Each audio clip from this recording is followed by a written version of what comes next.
जय हिंद जय Bharat. Hi friends, कैसे हैं आप सब लोग। उम्मीद करता हूं कि आप लोग अपनी एग्जाम की तैयारी बहुत ही अच्छे से कर रहे होंगे। ये वीडियो जो है, इस वीडियो में हम क्या देखने वाले, क्या समझने वाले हैं। कई बार ऐसा होता है बेटा कि हम मैं एग्जाम की तैयारी कर रहे हैं जो अभी 5 जुलाई को होने वाले हैं, तो हमारे दिमाग में थॉट प्रोसेस रहता है कि भाई हमको मई 21 के अटेम्प्ट में जो इंपॉर्टेंट अमेंडमेंट्स है वो पढ़ करके जाने हैं। बट उसकी वजह से हम कई बार नवंबर 20 के अमेंडमेंट्स या क्लैरिफिकेशन मिस कर देते हैं। इस वीडियो में मैंने नवंबर 20 मई 21 के जो इंपॉर्टेंट क्लेरिफिकेशंस और अमेंडमेंट आईसीएआई ने इशू किए हैं उनके लिए ये वीडियो बनाया, उन सबको कंपाइल करके। बट सारे नहीं है, वो जो मुझे ऐसा लगा कि ये इंपॉर्टेंट है और ये एग्जाम में आने लायक है वैसे। जैसे एग्जांपल के लिए composition scheme and concession rate scheme, ये आप लोगों ने पढ़ी होगी। बट इसमें आईसीएआई एक इस तरह का क्वेश्चन फ्रेम कर सकता है कि जिसमें कंपोजिशन स्कीम, रेगुलर स्कीम बराबर, कंपोजिशन स्कीम कौन सी, सेक्शन 10(2)A, मतलब जिसको हम कंसेशन रेट स्कीम बोलते हैं, उसको लेकर के बराबर एक ऐसा क्वेश्चन फ्रेम कर सकता है कि जिसमें वो बोल देगा कि भाई फर्स्ट 20 लाख तक आप जो सप्लाई कर रहे थे उसमें आपने रजिस्ट्रेशन नहीं किया, 20 लाख के बाद आप रजिस्ट्रेशन कर रहे हैं तो कंसेशन रेट स्कीम में कर रहे हैं, और बाद में आपका टर्न और 50 लाख क्रॉस भी हो जाता है उसी ईयर में, तो रेगुलर स्कीम में भी आते हैं। और टोटल टैक्स लायबिलिटी कितनी होगी बराबर, तो अलग अलग रेट एप्लीकेबल होगी, क्योंकि एक जगह तो टैक्स लगेगा नहीं फर्स्ट 20 लाख पे, देन उसके बाद में टैक्स आपके लग सकता है बराबर, और वो लगेगा कौन सा, कंसेशन रेट स्कीम से 3% सीजीएसटी एसजीएसटी। देन उसके बाद में रेगुलर स्कीम में आप आ जाओगे तो रेगुलर स्कीम से टैक्स लगेगा। तो वैसा एक क्लेरिफिकेशन हमने यहाँ पे कवर किया है। देन एग्जम्पशन चैप्टर से सैटेलाइट लॉन्च सर्विस जो है उसका क्लेरिफिकेशन। अगर ये क्लेरिफिकेशन जो मैं बोल रहा हूँ आप लोगों ने पहले पढ़ रखे हैं तो ये वीडियो देखने की जरूरत नहीं है, बट अगर आपने नहीं पढ़े तो ये वीडियो जरूर देख करके जाएं आप। सैटेलाइट लॉन्च सर्विस जो है वो एक इंपॉर्टेंट अमेंडमेंट लग रहा है मुझे, जो एग्जाम में आ सकता है बराबर है। प्लेस ऑफ सप्लाई में नवंबर 20 के टाइम में supply of maintenance repair of aircraft, उसका एक केस आया था बराबर, एक क्लेरिफिकेशन आया था, वो इंपॉर्टेंट है क्योंकि वो एक ऐसी सर्विस है जिसको देख करके अक्सर स्टूडेंट्स उसको परफॉर्मेंस बेस्ड सर्विस की कैटेगरी में डालने की कोशिश करते हैं, जबकि सेक्शन 13 सब सेक्शन 13 की पावर यूज करते हुए बराबर उसको 12(2) में डाला, सॉरी 13(2) के अंदर डाला गया है। तो ये कुछ ऐसे केसेस हैं जो आपको जानने बहुत जरूरी है। नेक्स्ट उसके बाद में आपके रजिस्ट्रेशन चैप्टर में आधार ऑथेंटिकेशन बहुत ही इंपॉर्टेंट है, उस पर कोई केस स्टडी एमसीक्यूज आने के पूरे चांस है, वो आ सकता है। Tax invoice debit credit note में जो एडवांस अमाउंट आपको रिसीव होता है, जिसका टैक्स इनवॉइस आप ऑलरेडी इशू कर चुके हो, उसका एडजस्टमेंट कैसे होता है, और टैक्स इनवॉइस अगर इशू नहीं किया तो एडजस्टमेंट कैसे होता है, क्या उसका रिफंड मिलता है या नहीं मिलता, उसके बेस पे केस आ सकता है। रिफंड चैप्टर में एक नया रूल 96B जो नवंबर 20 के अटेम्प्ट में भी था। ये रूल 96B जो है वो रिकवरी के लिए कि अनयूटिलाइज आईटीसी का रिफंड अगर दे दिया गया, जीरो रेटेड सप्लाई जो उसका रिफंड अगर आपको दे दिया गया और बाद में अगर फॉरेन करेंसी रिसीव नहीं हुई उस केस के अंदर क्या जो आपको रिफंड दिया गया उसकी रिकवरी हो सकती है, तो कैसे होगी, किस तरह से होगी, उसके बारे में। देन एक फॉरेन ट्रेड पॉलिसी के अंदर एमईआईएस स्कीम बराबर है, जो 1 जनवरी से अबॉलिश हो चुकी है, उस एमईआईएस स्कीम का एक क्लेरिफिकेशन से उसके ऊपर क्वेश्चन बन सकता है बराबर है। ये कुछ इंपॉर्टेंट क्लेरिफिकेशंस वगैरह है जो आपको देख करके जाने। अगर आपने पहले इनको देख रखा तो पढ़ने की जरूरत नहीं, ये वीडियो देखने की जरूरत नहीं, लेकिन नहीं देखा तो ये वीडियो देख करके जरूर जाए बेटा। तो इसमें दोनों अटेम्प्ट के जो क्लेरिफिकेशंस और अमेंडमेंट्स थे उनको कंपाइल किया मैंने, उनको इसमें यहाँ पे प्रेजेंट किया गया ताकि आपको समझने में इजी रहे। ओके, तो इस वीडियो को एंजॉय कीजिए और मिलते हैं हम हमारे नेक्स्ट वीडियो में। तब तक के लिए जय हिंद जय भारत।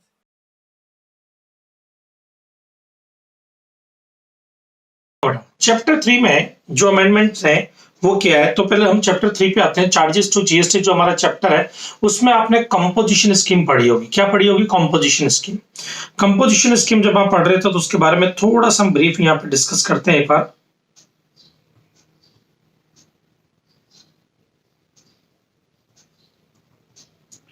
कंपोजिशन स्कीम,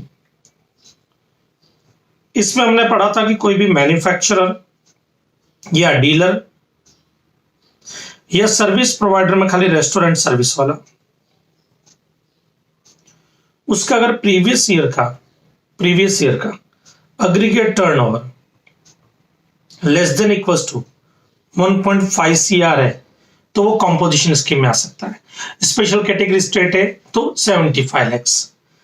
लेकिन इनके अलावा भी तो कोई कैटेगरी होती थी, उस कैटेगरी के लिए क्या किया गया, जैसे सर्विस प्रोवाइडर की एक कैटेगरी थी बराबर है, कि अदर सर्विस प्रोवाइडर जो रेस्टोरेंट के अलावा कोई सर्विस देते हैं उनके लिए क्या किया जाएगा, उसके लिए कोई कंपोजिशन स्कीम नहीं थी।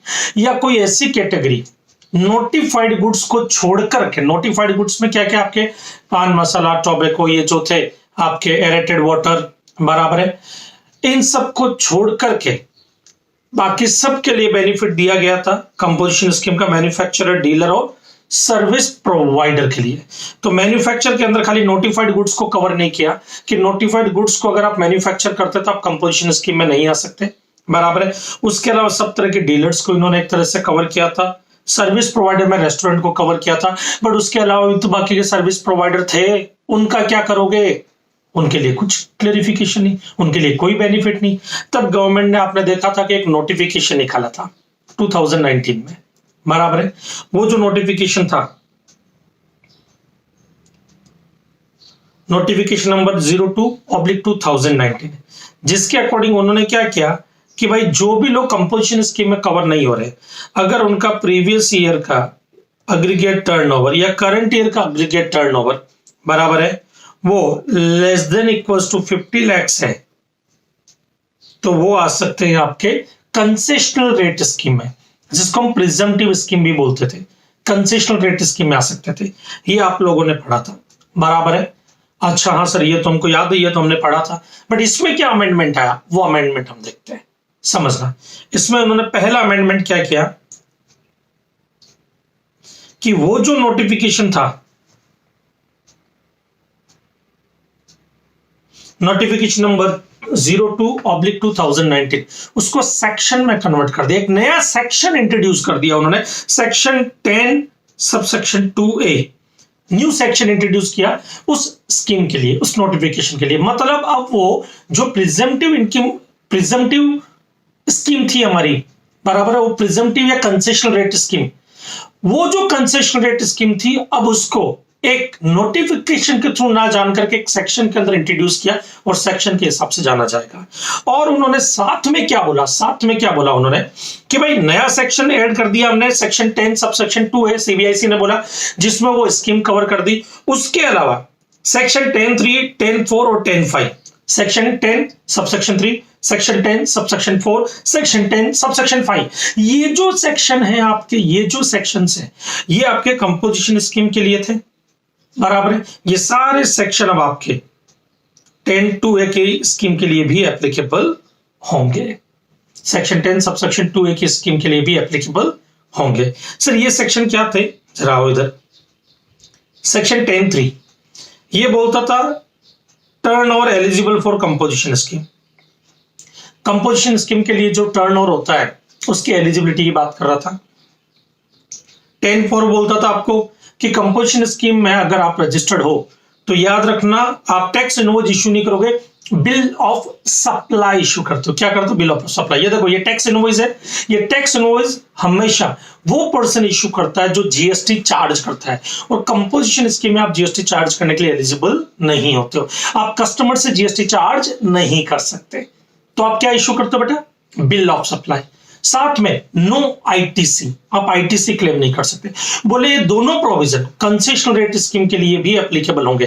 तो सर ये तो पहले भी एप्लीकेबल थे, बिल्कुल पहले भी एप्लीकेबल थे, अभी भी एप्लीकेबल है। तो सर फर्क क्या रहा, फर्क ये है कि कंपोजिशन स्कीम में ये जब पहले एप्लीकेबल थे तो उस वक्त वो सेक्शन के थ्रू थे, सेक्शन 10 सबसेक्शन 4 के थ्रू थे, बराबर है।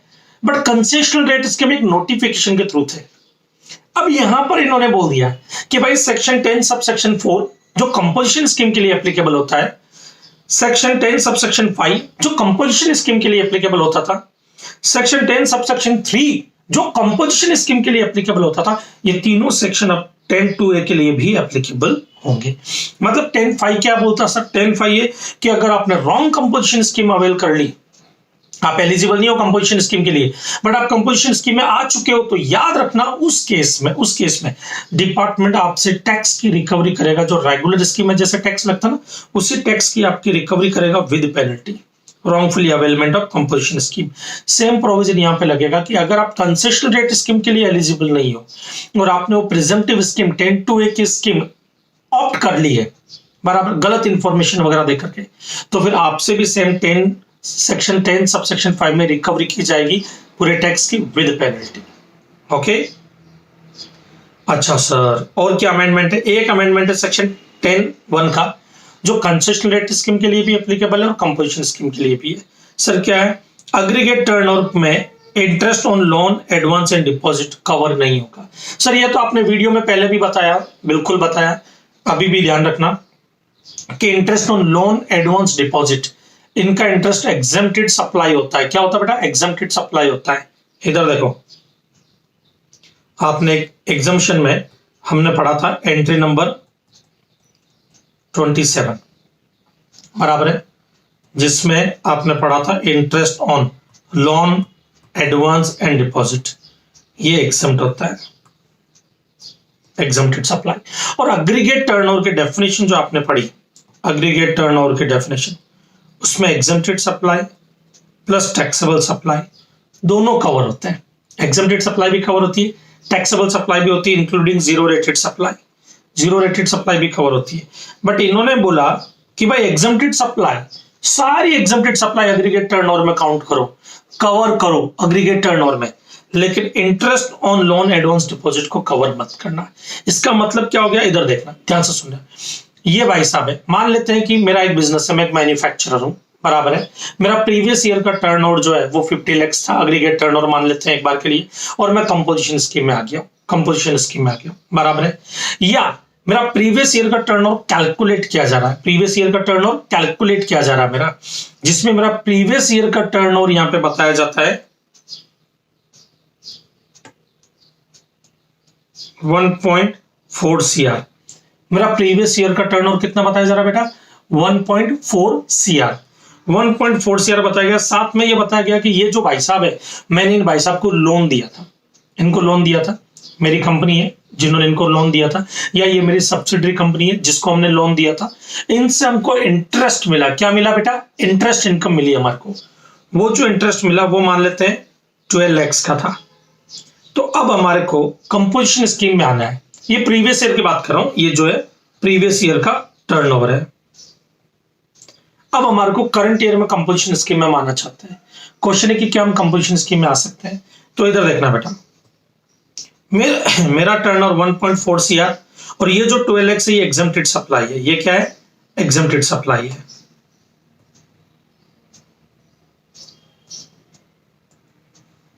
तो ये जो एग्जेम्प्टेड सप्लाई है ये भी कवर होनी चाहिए, अग्रीगेट टर्नओवर में कवर होता है एग्जेम्प्टेड सप्लाई।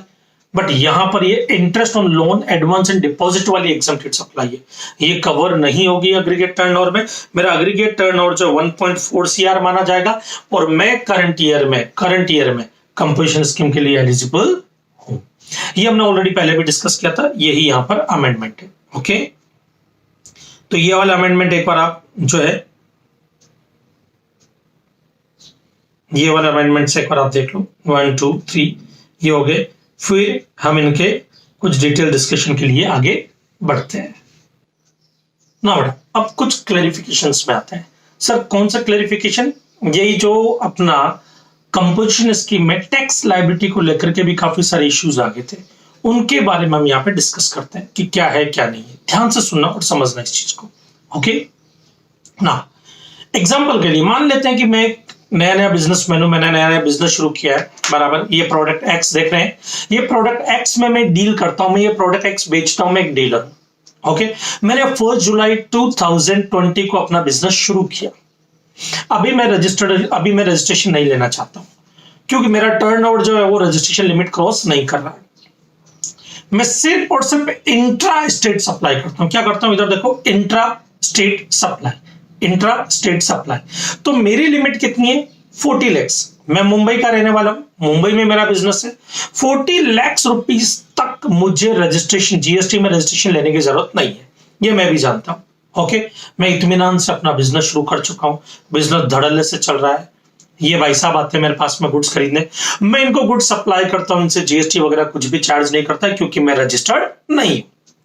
अब ध्यान से सुनना, मान लेते हैं 1 सितंबर 2020 को मेरा टर्नओवर 40 लाख हो जाता है, टर्नओवर 40 लाख। तो अब जरा इधर देखते हैं, ध्यान से समझना इस एग्जांपल को। मैंने यहां पर बिजनेस शुरू किया था,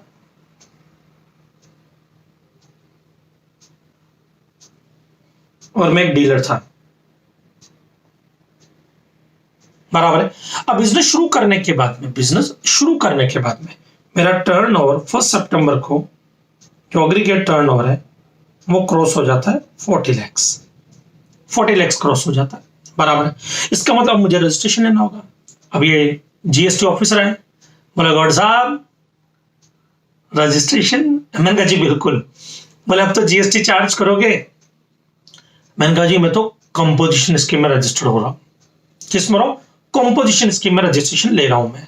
उन्होंने बोला ओके, मैंने कंपोजिशन स्कीम में रजिस्ट्रेशन ले लिया, रजिस्टर्ड अंडर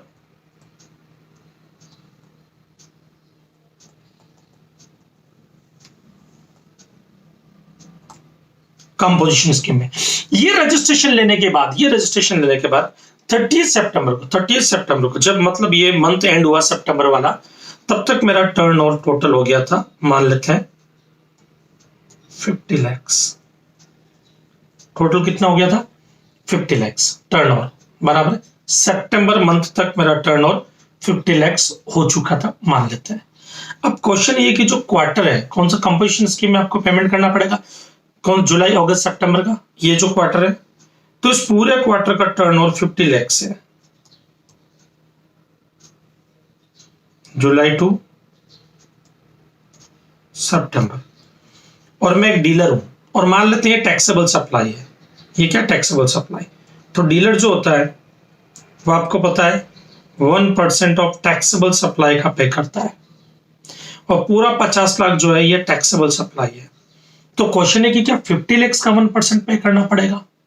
तब यहां पे इन्होंने क्या बोला, ध्यान से सुनो। जब तक मैं रजिस्टर्ड नहीं हुआ,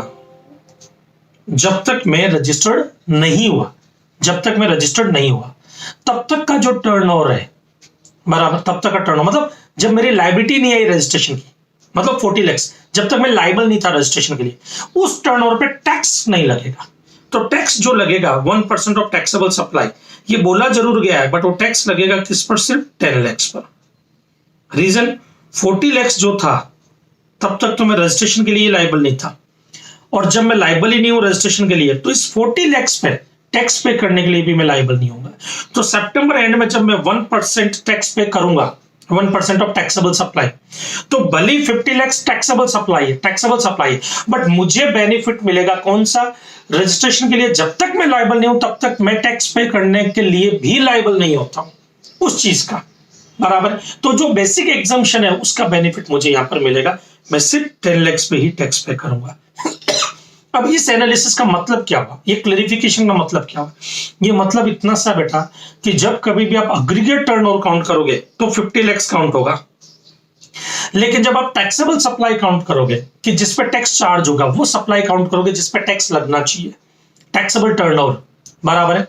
टैक्सेबल टर्नओवर काउंट करोगे, not taxable supply, taxable turnover count करोगे कंपोजिशन स्कीम में जिस पे टैक्स लगना चाहिए। उसमें याद रखना, जब तक मैं जीएसटी के रजिस्ट्रेशन के लिए लायबल नहीं हूं और मैंने रजिस्ट्रेशन नहीं लिया हुआ है, और मैं जीएसटी के रजिस्ट्रेशन के लिए लायबल नहीं हूं, तब तक का टर्नओवर पे टैक्स नहीं लगेगा। टैक्स की कैलकुलेशन के लिए उसको काउंट नहीं किया जाएगा। बट एग्रीगेट टर्नओवर कि आप कंपोजिशन स्कीम के लिए एलिजिबल हो या नहीं हो, उसके लिए जरूर काउंट किया जाएगा। अब उसका भी एक एग्जांपल ले लेते हैं। मान लीजिए प्रीवियस ईयर में मेरा टर्नओवर, मान लेते हैं मैं नया एग्जांपल ले रहा हूं, ये एग्जांपल 2 है। मान लीजिए प्रीवियस ईयर में मेरा टर्नओवर जो था वो कुछ ऐसा था कि 160 लाख था, मान लो 160 लाख था। करंट ईयर में मैं कंपोजिशन स्कीम में आना चाहता हूं, प्रीवियस ईयर का एग्रीगेट टर्नओवर। तो आपको भी मालूम है कि मैं नहीं आ सकता हूं, क्योंकि 150 लाख से ज्यादा हो गया, तो मैं नहीं आ सकता। मैंने क्या बोला कि भाई इसमें 40 लाख तो रजिस्ट्रेशन की बेसिक लिमिट है, क्योंकि मैं गुड्स में डील करता हूं और इंट्रा स्टेट सप्लाई करता हूं, तो मेरे लिए रजिस्ट्रेशन लिमिट 40 लाख है। तो उसके लिए तो मैं वैसे भी लायबल नहीं हूं रजिस्ट्रेशन के लिए, बराबर 40 लाख तक। तो बैलेंस जो है वो तो 120 लाख ही है ना, तो मुझे कंपोजिशन स्कीम में आने दो। तो ये डिपार्टमेंट, ये ऑफिसर मुझे क्या बोलेंगे, पागल समझा है क्या हमारे को?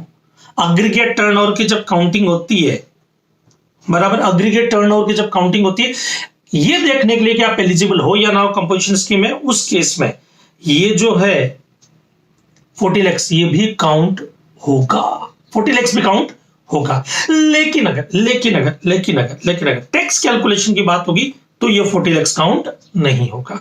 तो ये ही एनालिसिस यहां पर है बेटा, विद एग्जांपल भी दिया है मैंने, आप जरा देखो।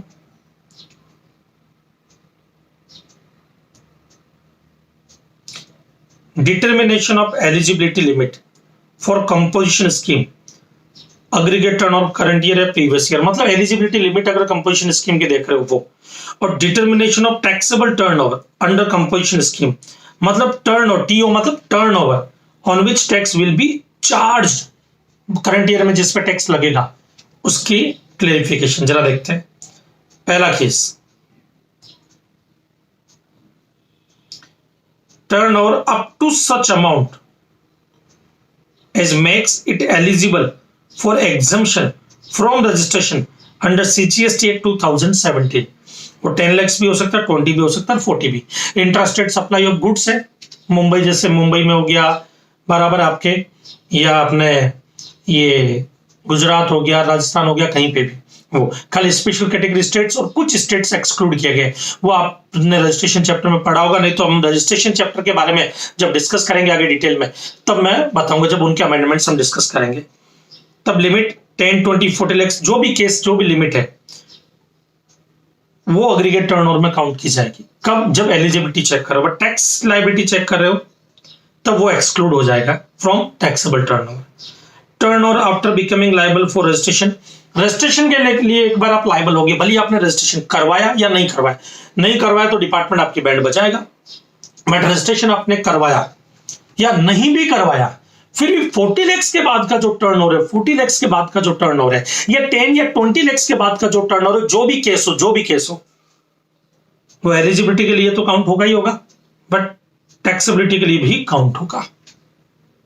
डिस्काउंट या interest on loan, advance and deposit, discount भी एक इंटरेस्ट का पार्ट होता है। डिस्काउंटेड जो बिल ऑफ एक्सचेंज वगैरह जो डिस्काउंटेड अमाउंट चार्ज किया जाता है वो भी जस्ट लाइक इंटरेस्ट के जैसा होता है, वो भी हमने पढ़ा डिटेल में, बराबर है। वो एक्सक्लूड होगा एग्रीगेट टर्नओवर में से, चाहे आप प्रीवियस ईयर का टर्नओवर कैलकुलेट कर रहे हो, एलिजिबिलिटी देख रहे हो कंपोजिशन स्कीम की, या टैक्सेबिलिटी चेक कर रहे हो, तब भी वो एक्सक्लूड होगा। ओके, ये जो एग्जांपल मैंने समझाया था आपको, उस एग्जांपल को राइटिंग में यहाँ पे लिखा है।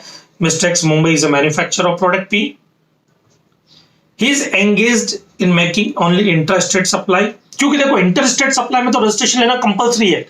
अगर इंटरेस्टेड सप्लाई ऑफ गुड्स कर रहे हो तो, सर्विस नहीं, गुड्स कर रहे हो तो रजिस्ट्रेशन लेना कंपलसरी है आपको। ओके, नाउ इधर देखो, ये आगे क्या बोलता है। 10 अगस्त 2020 को aggregate turnover of Mr. X reached up to ₹40 lakhs, and from 10th August 2020 Mr. X become liable for registration under CGST Act 2017।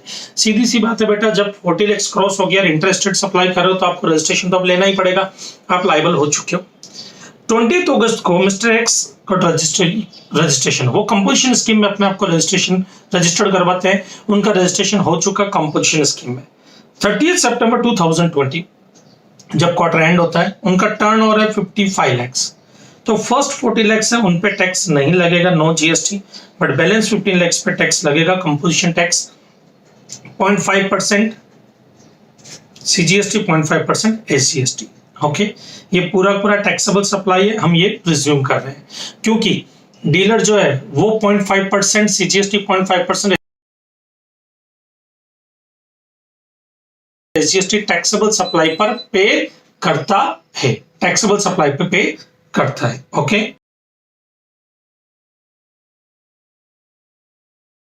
Satellite launch services, एक नई एंट्री और आ गई है, एंट्री नंबर 19C, ये अमेंडमेंट है। एंट्री नंबर 19C क्या बोलता है जरा समझते हैं। एंट्री नंबर 19C है satellite launch services supplied by Indian Space Research Organisation और अंतरिक्ष कॉर्पोरेशन लिमिटेड और न्यू स्पेस इंडिया लिमिटेड। अब इधर ध्यान से सुनना, एक इसरो का एग्जांपल लेता हूं मैं। ये क्या बोल रहे हैं, मान लो मैं इसरो बराबर है, इंडियन स्पेस रिसर्च ऑर्गेनाइजेशन, और मैं सैटेलाइट लॉन्च करने का सर्विस देता हूं, लॉन्चिंग होती मेरे यहां से सैटेलाइट की। अब एग्जांपल समझना, इंडियन गवर्नमेंट मेरे पास में आई, गवर्नमेंट ऑफ इंडिया, एक यूएस गवर्नमेंट मेरे पास में आई, दोनों ने मुझे बोला महेश गौड़ हमारे को एक सैटेलाइट जो है वो चांद पर भेजनी है। मैंने कहा ओके, मैं इसरो हूं। मैंने दोनों को बोला 1-1 करोड़ रुपया लगेगा। बोले ठीक है, 1 करोड़ रुपीज में चार्ज कर रहा हूं, मान लेते हैं। अब यहां पे देखना, मैं सप्लायर हूं, ये रिसिपिएंट है। इस केस में भी मैं सप्लायर हूं, ये रिसिपिएंट है। क्वेश्चन ये है कि यहां पर प्लेस ऑफ सप्लाई क्या होगा, टैक्स लगेगा या नहीं लगेगा। मैं अमेंडमेंट से पहले की बात कर रहा हूं बेटा, अमेंडमेंट से पहले की बात। अब उस केस में हुआ क्या था, मैंने गवर्नमेंट ऑफ इंडिया को बोला देखो भाई, मैं हूं इसरो जो टैक्सेबल टेरिटरी का है, गवर्नमेंट ऑफ इंडिया भी टैक्सेबल टेरिटरी का है। तो प्लेस ऑफ सप्लाई की कैलकुलेशन या प्लेस ऑफ सप्लाई को डिटरमाइन करने के लिए सेक्शन 12 ऑफ आईजीएसटी एक्ट लगेगा, जो सर्विस में लॉन्चिंग सर्विस दे रहा हूं। और ये ट्रांसपोर्टेशन ऑफ गुड्स में, क्योंकि आपकी सैटेलाइट में कहीं भेज रहा हूं, ट्रांसपोर्टेशन ऑफ गुड्स की कैटेगरी में आएगा, बराबर है। और वो अगर आउटसाइड इंडिया जाता है, बराबर, या कहीं पे मैं भेज रहा हूं, तो उस केस में गवर्नमेंट ऑफ इंडिया तो जीएसटी में रजिस्टर्ड है। तो गवर्नमेंट ऑफ इंडिया जीएसटी में रजिस्टर्ड है, तो place of supply registered person की लोकेशन मानी जाएगी। तो गवर्नमेंट से अगर मैंने 1 करोड़ रुपया लिया, उस पर मैं जीएसटी भी चार्ज करूंगा, बराबर। इंडियन गवर्नमेंट से अगर मैंने लिया, ओके, 1 करोड़ रुपया सैटेलाइट लॉन्च करने का। लेकिन अगर यही 1 करोड़ मैं यूएस गवर्नमेंट से ले रहा हूं, तो यहां पर मैं टैक्सेबल टेरिटरी का हूं, but US government non taxable territory की है, सेक्शन 13 लग जाएगा यहां पर। और सेक्शन 13 क्या बोलता है, डेस्टिनेशन ऑफ गुड्स को प्लेस ऑफ सप्लाई माना जाएगा। और डेस्टिनेशन ऑफ गुड्स क्या होगा, अंतरिक्ष। और अंतरिक्ष जो है नॉन टैक्सेबल टेरिटरी का पार्ट है, तो जीएसटी लगेगा नहीं यहां पर। प्लेस ऑफ सप्लाई तो नॉन टैक्सेबल टेरिटरी हो गया ना, तो जीएसटी लगेगा नहीं यहां पर। तो इस केस में जीएसटी नहीं लग रहा है। अब यहां पर गवर्नमेंट ऑफ इंडिया को लगा यार, हम तो यार जीएसटी पे कर रहे हैं, यूएस वाला हमारे इंडिया में आकर के इसरो से सैटेलाइट लॉन्च करवा रहा, वो जीएसटी पे नहीं कर रहा। तो गवर्नमेंट ऑफ इंडिया ने क्या बोल दिया कि भाई इसको एग्जम्पशन में डाल दो। एक एंट्री बना दी 19C। और 19C एंट्री जो बनाई वो कुछ इस तरह से बनाई है, देखो, satellite launch services supplied bye, कौन दे रहा है ये सर्विस सैटेलाइट लॉन्च करने की, इसरो। ये अंतरिक्ष कॉर्पोरेशन लिमिटेड, ये भी एक ऑर्गेनाइजेशन जो सैटेलाइट लॉन्च करता है। और न्यू स्पेस इंडिया लिमिटेड, ये जो सैटेलाइट लॉन्च कर रहे हैं, ये जो सर्विस दे रहे हैं, चाहे किसी को भी दे, वो एग्जम्प्ट होगी। और ये एंट्री नंबर 19C के रूप में आई है बेटा, okay.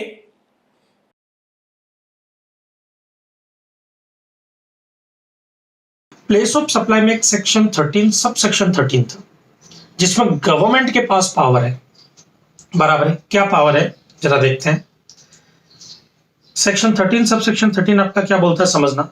To prevent double taxation को रोकने के लिए या नॉन टैक्सेशन के लिए of the supply of service, government shall have the power to notify any description of services circumstances in which the place of supply shall be the place of effective use of enjoyment of a service। ये 13 के अंदर government के पास power है कि जब कभी भी supplier या रिसिपिएंट दोनों में से एक टैक्सेबल टेरिटरी में एक नॉन टैक्सेबल टेरिटरी की लोकेशन है उनकी, मतलब या तो सप्लायर की या रिसिपिएंट की लोकेशन क्या है, एक की टैक्सेबल टेरिटरी, एक की नॉन टैक्सेबल टेरिटरी।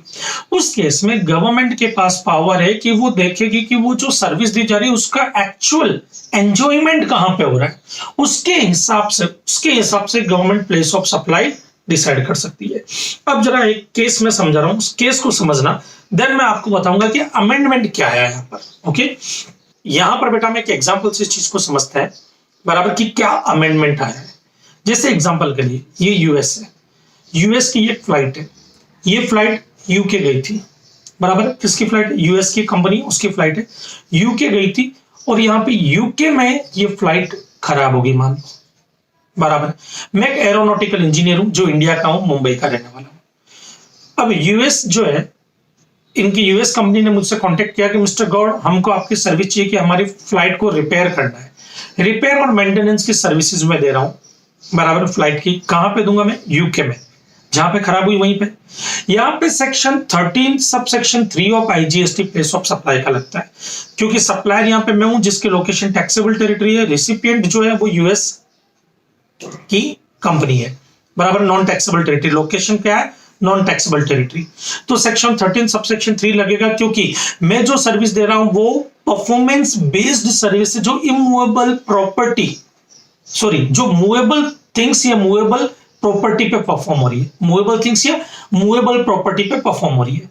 इसका मतलब ये जो है मूवेबल थिंग्स है, एयरलाइंस, मैं रिपेयर मेंटेनेंस की सर्विस दे रहा हूं, तो प्लेस ऑफ सप्लाई क्या, जहां पे मैं एक्चुअली परफॉर्म कर रहा हूं सर्विस को, मैं परफॉर्म कहां पे जाके कर रहा हूं, यूके में जाकर के। तो ये यूएस की फ्लाइट यूके में खराब हुई, यूके में मैं परफॉर्म कर रहा हूं, तो प्लेस ऑफ सप्लाई यूके होगा। क्या होगा, यूके। बट यहां पर गवर्नमेंट ने सोचा, इंडियन गवर्नमेंट ने, सीबीआईसी ने सोचा, बट एक्चुअली इस फ्लाइट को, इस सर्विस को एंजॉय करने वाला आदमी तो यूएस का है, बराबर है। तो यहां पर हमको इसमें कुछ चेंज करना चाहिए, और उन्होंने एक अमेंडमेंट किया अपनी पावर यूज करते हुए। पावर किसमें थी, सेक्शन 13 सबसेक्शन 13 में। और उन्होंने क्या बोला कि भाई ऐसी सिचुएशन में, एयरलाइंस के केस में हम क्या करेंगे, एयरक्राफ्ट के केस में प्लेस ऑफ सप्लाई, अगर आप एयरक्राफ्ट का रिपेयर मेंटेनेंस वगैरह की सर्विसेज दे रहे हैं, बराबर है, या पूरी मरम्मत कर रहे हैं एयरक्राफ्ट की, उस केस में प्लेस ऑफ सप्लाई रिसिपिएंट की लोकेशन मानी जाएगी। क्या मानी जाएगी, रिसिपिएंट की लोकेशन। इसका मतलब प्लेस ऑफ सप्लाई यूएस माना जाएगा, क्योंकि रिसिपिएंट कौन है, ये भाई साहब है, और ये जो एयरलाइंस है इनकी लोकेशन यूएस है। तो भले मैं यूके में एक सर्विस दे रहा हूं, परफॉर्म यूके में कर रहा हूं, but place of supply recipient की लोकेशन मानी जाएगी, मतलब यूएस। ओके, क्योंकि सर्विस को एक्चुअली एंजॉय वहां पर किया जाएगा। फ्लाइट बाद में यूएस कंपनी के काम ही आने वाली, यूएस में ही यूज होगी ज्यादातर। ओके, तो अब इधर देखना अमेंडमेंट क्या, जरा देखते हैं। आओ इधर, supply of maintenance, repair and overall services. Overall मतलब पूरी तरह से मरम्मत करना, बराबर है।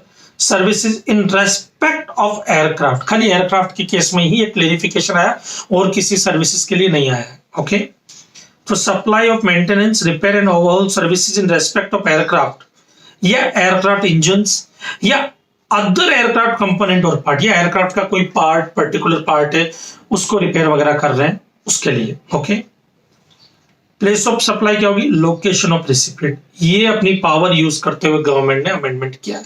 अब यहाँ पे सिचुएशन देखना, 13 सेक्शन 13 कब लगता है आईजीएसटी का, जब सप्लाई रिसिपिएंट में एक की लोकेशन टैक्सेबल टेरिटरी और एक की लोकेशन नॉन टैक्सेबल टेरिटरी हो।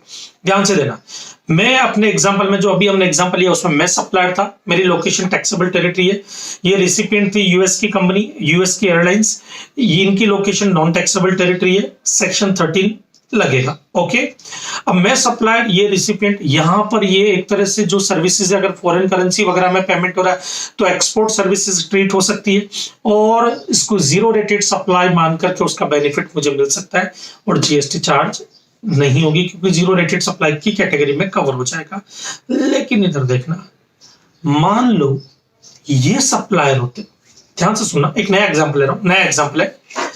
मान लेते हैं मेरा एयरलाइंस है, ये मेरा एयरलाइंस है, मेरा एयरलाइंस की रिपेयर मेंटेनेंस की सर्विसेज जो है वो यूएस की कंपनी कर रही है, ये यूएस के एरोनॉटिकल इंजीनियर्स हैं, ये रिपेयर मेंटेनेंस की सर्विस देंगे मुझे।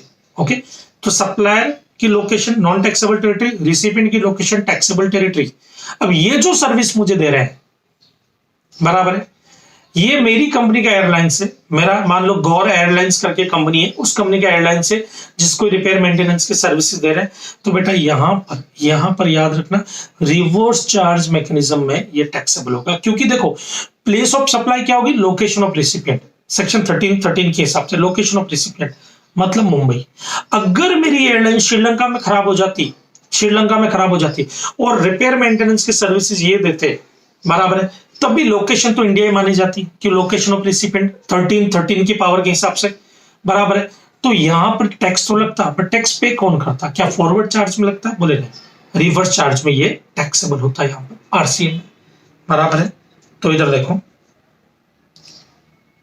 सप्लायर अगर मान लो यहाँ पे नॉन टैक्सेबल टेरिटरी का है, रेसिपिएंट टैक्सेबल टेरिटरी का है, लोकेशन की बात हो रही है, तो आरसीएम लगेगा। सप्लायर की location taxable territory, recipient non taxable territory, तो फिर ये एक तरह से जीरो रेटेड सप्लाई की तरह ट्रीट हो जाएगा। ओके, कोई डाउट, पक्का, श्योर, दैट्स गुड।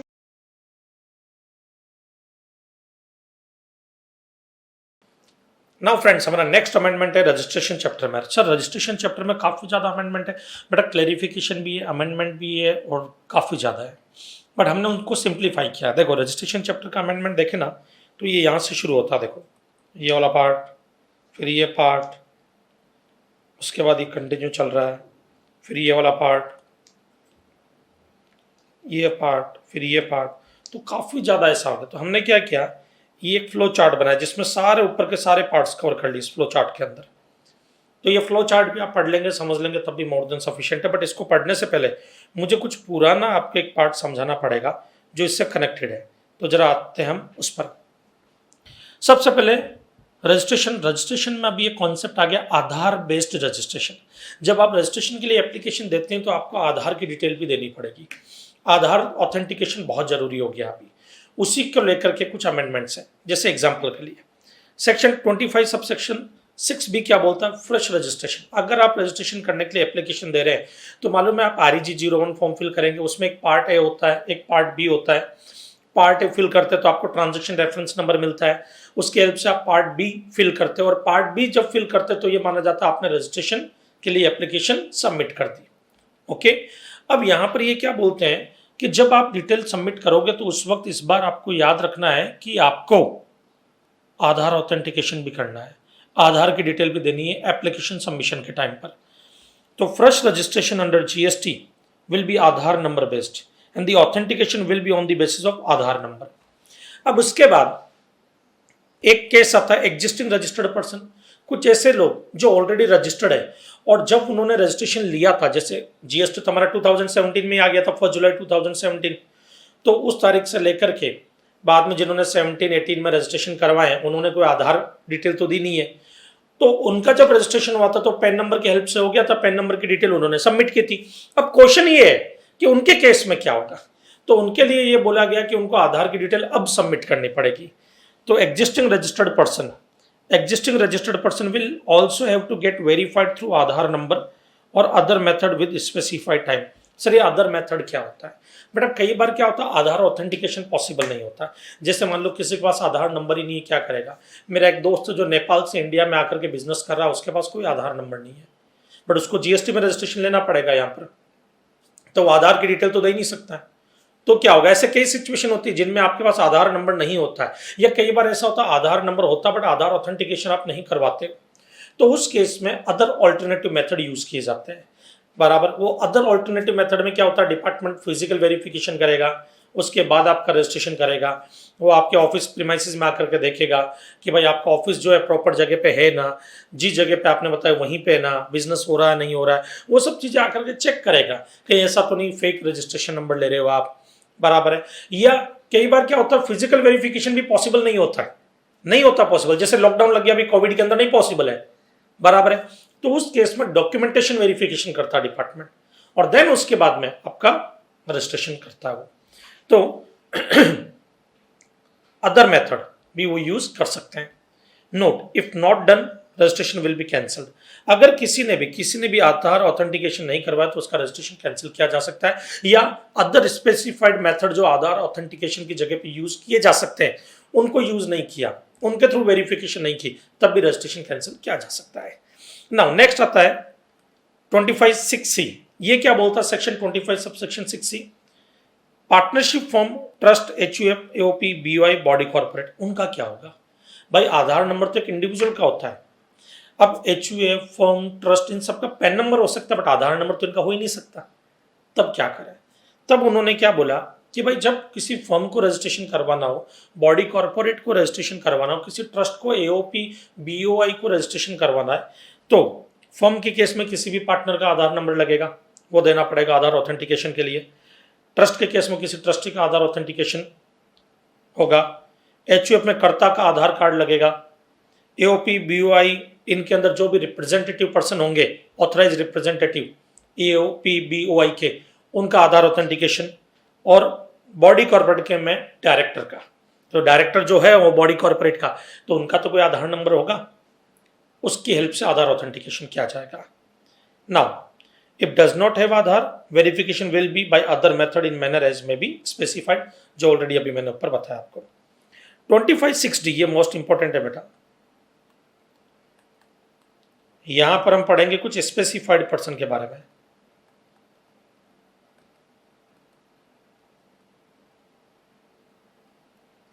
उनको स्पेसिफाइड पर्सन बोलो या नोटिफाइड पर्सन बोलो, कुछ ऐसे लोग जिनको आधार ऑथेंटिकेशन की जरूरत नहीं होती है। सर क्या बात करते हो? यस बेटा, उनके पास आधार नंबर ही नहीं होता। सर वो कौन होते हैं जो इंडिया का सिटीजन ही नहीं है? तो बोला उनको आधार देने की जरूरत नहीं है, बराबर। या ये जो हमने पढ़ा अभी ऊपर, ये जो नाम मैंने पढ़ाया आपको 6C में, इनको छोड़ करके कोई और आदमी है जिसके पास कोई और केस है, कोई और क्लास है जो रजिस्ट्रेशन करवाना चाहती है, जिनके पास आधार नहीं है, बराबर है, आधार होता ही नहीं उनके पास। तो किसी individual authorise signatory of all types जो ऊपर हमने पढ़ा, मैनेजिंग एंड ऑथराइज पार्टनर्स या कर्ता ऑफ HUF, इनके अलावा कोई और क्लास होती है, बराबर है, जिनके पास आधार है ही नहीं, तो फिर उनको आधार ऑथेंटिकेशन की जरूरत नहीं होती है ना। अब इधर आ जाओ बेटा, date of submission of registration in case of applicant liable for Aadhaar authentication and opting Aadhaar authentication. ये क्या कहना चाहता है? मान लीजिए मेरे पास आधार है, मैंने GST में रजिस्ट्रेशन के लिए एप्लीकेशन डाली, एप्लीकेशन डाला तो पहले REG 01 का पार्ट ए फिल किया मैंने, पार्ट ए फिल करने के बाद में मैंने TRA नंबर की हेल्प से पार्ट बी फिल किया मैंने, पार्ट बी, बराबर है, दोनों पार्ट ए फिल हो गया, पार्ट बी भी फिल कर दिया मैंने, बराबर है। अब इधर देखना, अब आधार ऑथेंटिकेशन चेक किया जाएगा, भाई जो मेरी आधार की डिटेल वो प्रॉपर है या नहीं है, तो आधार ऑथेंटिकेशन होना चाहिए। Aadhaar authentication successfully done within 15 days of submission of part B of registration application. मैंने क्या किया, मान लो 1 जुलाई को पार्ट बी फिल करके एप्लीकेशन सबमिट कर दी, ओके, 1 जुलाई को, तो इसके 15 दिन के अंदर अंदर आधार ऑथेंटिकेशन होगा। आधार ऑथेंटिकेशन हो गया मान लो 15 दिन के अंदर अंदर, तो date of submission of registration application, मतलब गवर्नमेंट क्या बोलता है, हम कौन सी डेट को ये मानेंगे कि आपने एप्लीकेशन सबमिट कर दी। मैंने पार्ट बी फिल कर दिया 1 जुलाई को, बट हम कब मानेंगे कि आपने एप्लीकेशन सबमिट की? भले ही आपने 1 जुलाई को सबमिट कर दी, बट हमारी नजरों में आपने एप्लीकेशन कब सबमिट की? Date of Aadhaar authentication. मान लो आधार ऑथेंटिकेशन होता है 5 जुलाई को, तो हम ये मानेंगे कि 5 जुलाई को आपने एप्लीकेशन सबमिट की है, okay. Aadhaar authentication failed within 15 days of submission of part B of the registration application. मान लो 15 दिन में आधार ऑथेंटिकेशन फेल हो गया। अब यहां पर कुछ इशू आ गया जिसकी वजह से मैच नहीं हो रहा था, पर आप कई बार होता ना कि पैन कार्ड में अलग नाम होता है, आधार कार्ड में अलग नाम होता है। जैसे ये कई लोग होते हैं पैन कार्ड में अपने जो नाम के साथ में पेरेंट्स का नाम यूज करते हुए आधार कार्ड में नहीं किया, कई ऐसे केसेस आए अभी, बराबर। आधार ऑथेंटिकेशन फेल हो गया किसी भी रीजन से, तब 15th डे 15वां दिन for submission of part B of registration application, वो माना जाएगा कि आपने एप्लीकेशन दे दी, मतलब 15 जुलाई, ओके। ये फिजिकल वेरिफिकेशन का, जब आधार ऑथेंटिकेशन पॉसिबल नहीं हो किसी भी रीजन से, तो फिजिकल वेरिफिकेशन किया जाएगा, बराबर है। और अगर फिजिकल वेरिफिकेशन पॉसिबल नहीं तो डॉक्यूमेंट्री वेरिफिकेशन होता है, बराबर है। तो ये सब चीजें जो है ना बेटा, ये ऊपर ये फिर नीचे समरी दी है मैंने, इन सबको एक चार्ट फॉर्म में मैं पूरा का पूरा कवर कर रहा हूँ आपको, सारी चीजें ये जो है ना ये सब कवर हो जाएगी यहाँ पर। Concept of deemed registration under registration procedure, इसमें सर ये क्या है, यहाँ पे हम पढ़ेंगे जो ये नोटिफाइड पर्सन है ना बेटा, इनको याद रखना आप, ये वाले लोग जिनको ये नोटिफाइड ही लिख देता हूं मैं यहाँ पे, नोटिफाइड पर्सन, ये जो नोटिफाइड पर्सन है इनके बारे में पढ़ेंगे। तो ये नाम याद रखना, नोटिफाइड पर्सन का मतलब वो लोग जिनके पास इंडिया में आधार नहीं है।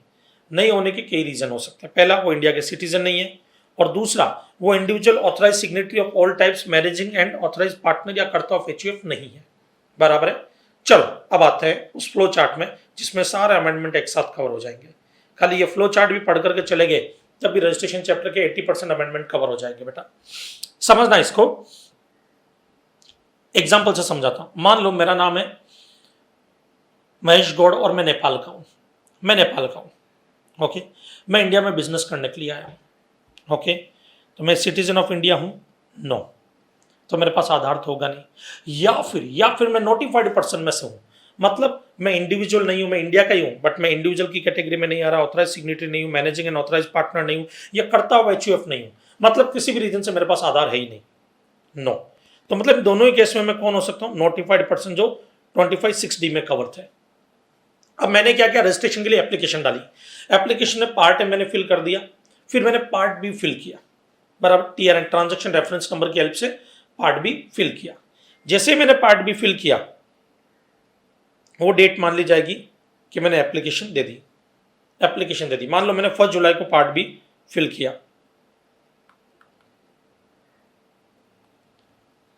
यह माना जाएगा 1 जुलाई को मैंने एप्लीकेशन दे दी रजिस्ट्रेशन के लिए।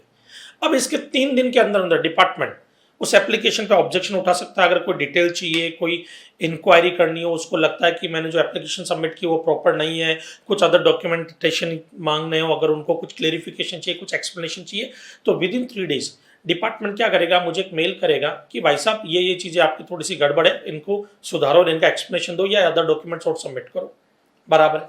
अब मुझे क्या करना पड़ेगा, वो अदर डॉक्यूमेंट सबमिट करने पड़ेंगे उनको नेक्स्ट 7 डेज के अंदर अंदर। 7 दिन के अंदर अंदर मैंने अगर सबमिट कर दिए तो डिपार्टमेंट अगर सेटिस्फाई तो नेक्स्ट 7 डेज में मेरा रजिस्ट्रेशन हो जाएगा। सेटिस्फाई नहीं है अगर डिपार्टमेंट मुझसे, सेटिस्फाई नहीं है अगर डिपार्टमेंट मुझसे, तो मेरा रजिस्ट्रेशन नंबर के लिए जो एप्लीकेशन मैंने दी थी वो एप्लीकेशन रिजेक्ट कर सकता है। पहले तो ये था कि सेटिस्फाई नहीं है तो एप्लीकेशन रिजेक्ट करेगा, वहां पे भी अमेंडमेंट आ गया अभी कि कर सकता है रिजेक्ट एप्लीकेशन।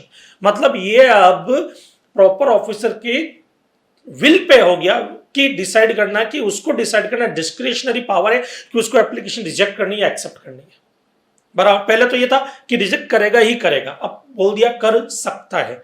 ये आगे आएगा अमेंडमेंट में, बताऊंगा इसके बारे में भी। तो अब यहां पे देखो, मैंने 1 जुलाई को पार्ट बी फिल कर दिया था ट्रांजैक्शन रेफरेंस नंबर की हेल्प से, पार्ट बी जैसे फिल किया 1 जुलाई मान लिया जाएगा मैंने सबमिट कर दिया। अब 3 वर्किंग डेज में अगर कोई ऑब्जेक्शन नहीं उठाया डिपार्टमेंट ने तो ये मान लिया जाएगा कि मैं रजिस्टर्ड हो चुका हूं, मैं रजिस्टर्ड पर्सन मान लिया जाऊंगा, डीम्ड रजिस्ट्रेशन। अगर 3 दिनों के अंदर अंदर if no action is taken by proper officer on registration application within 3 working days.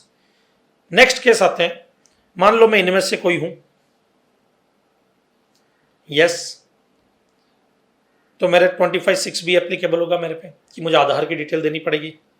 अब क्वेश्चन है कि पोजीशन ऑफ आधार, क्या मेरे पास आधार है, बोले नो, मेरे पास आधार नहीं है।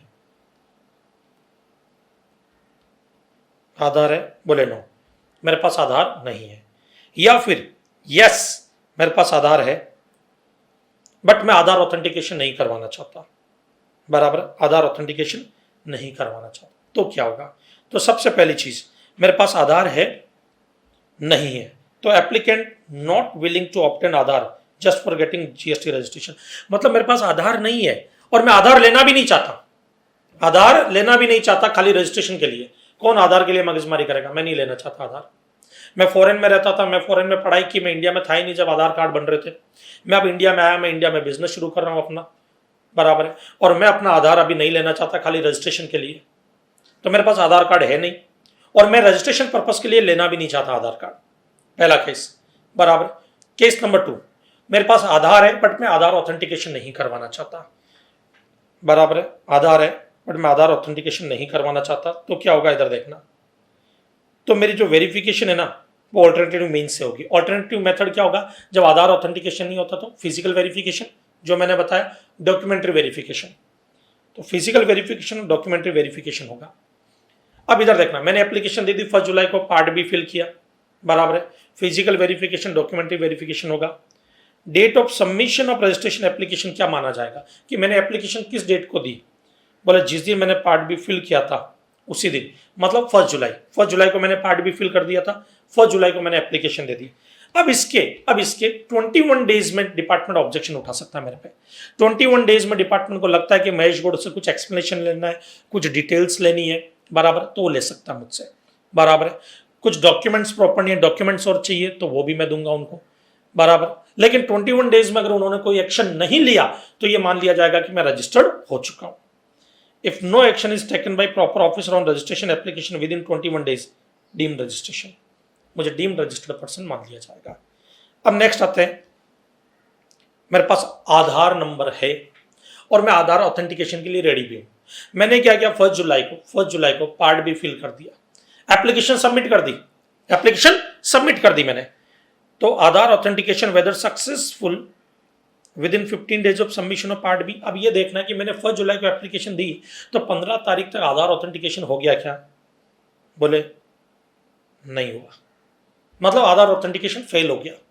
ओके, तो फिर डिपार्टमेंट फिजिकल वेरिफिकेशन करेगा या डॉक्यूमेंट्री वेरिफिकेशन करेगा जब आधार ऑथेंटिकेशन फेल हो गया।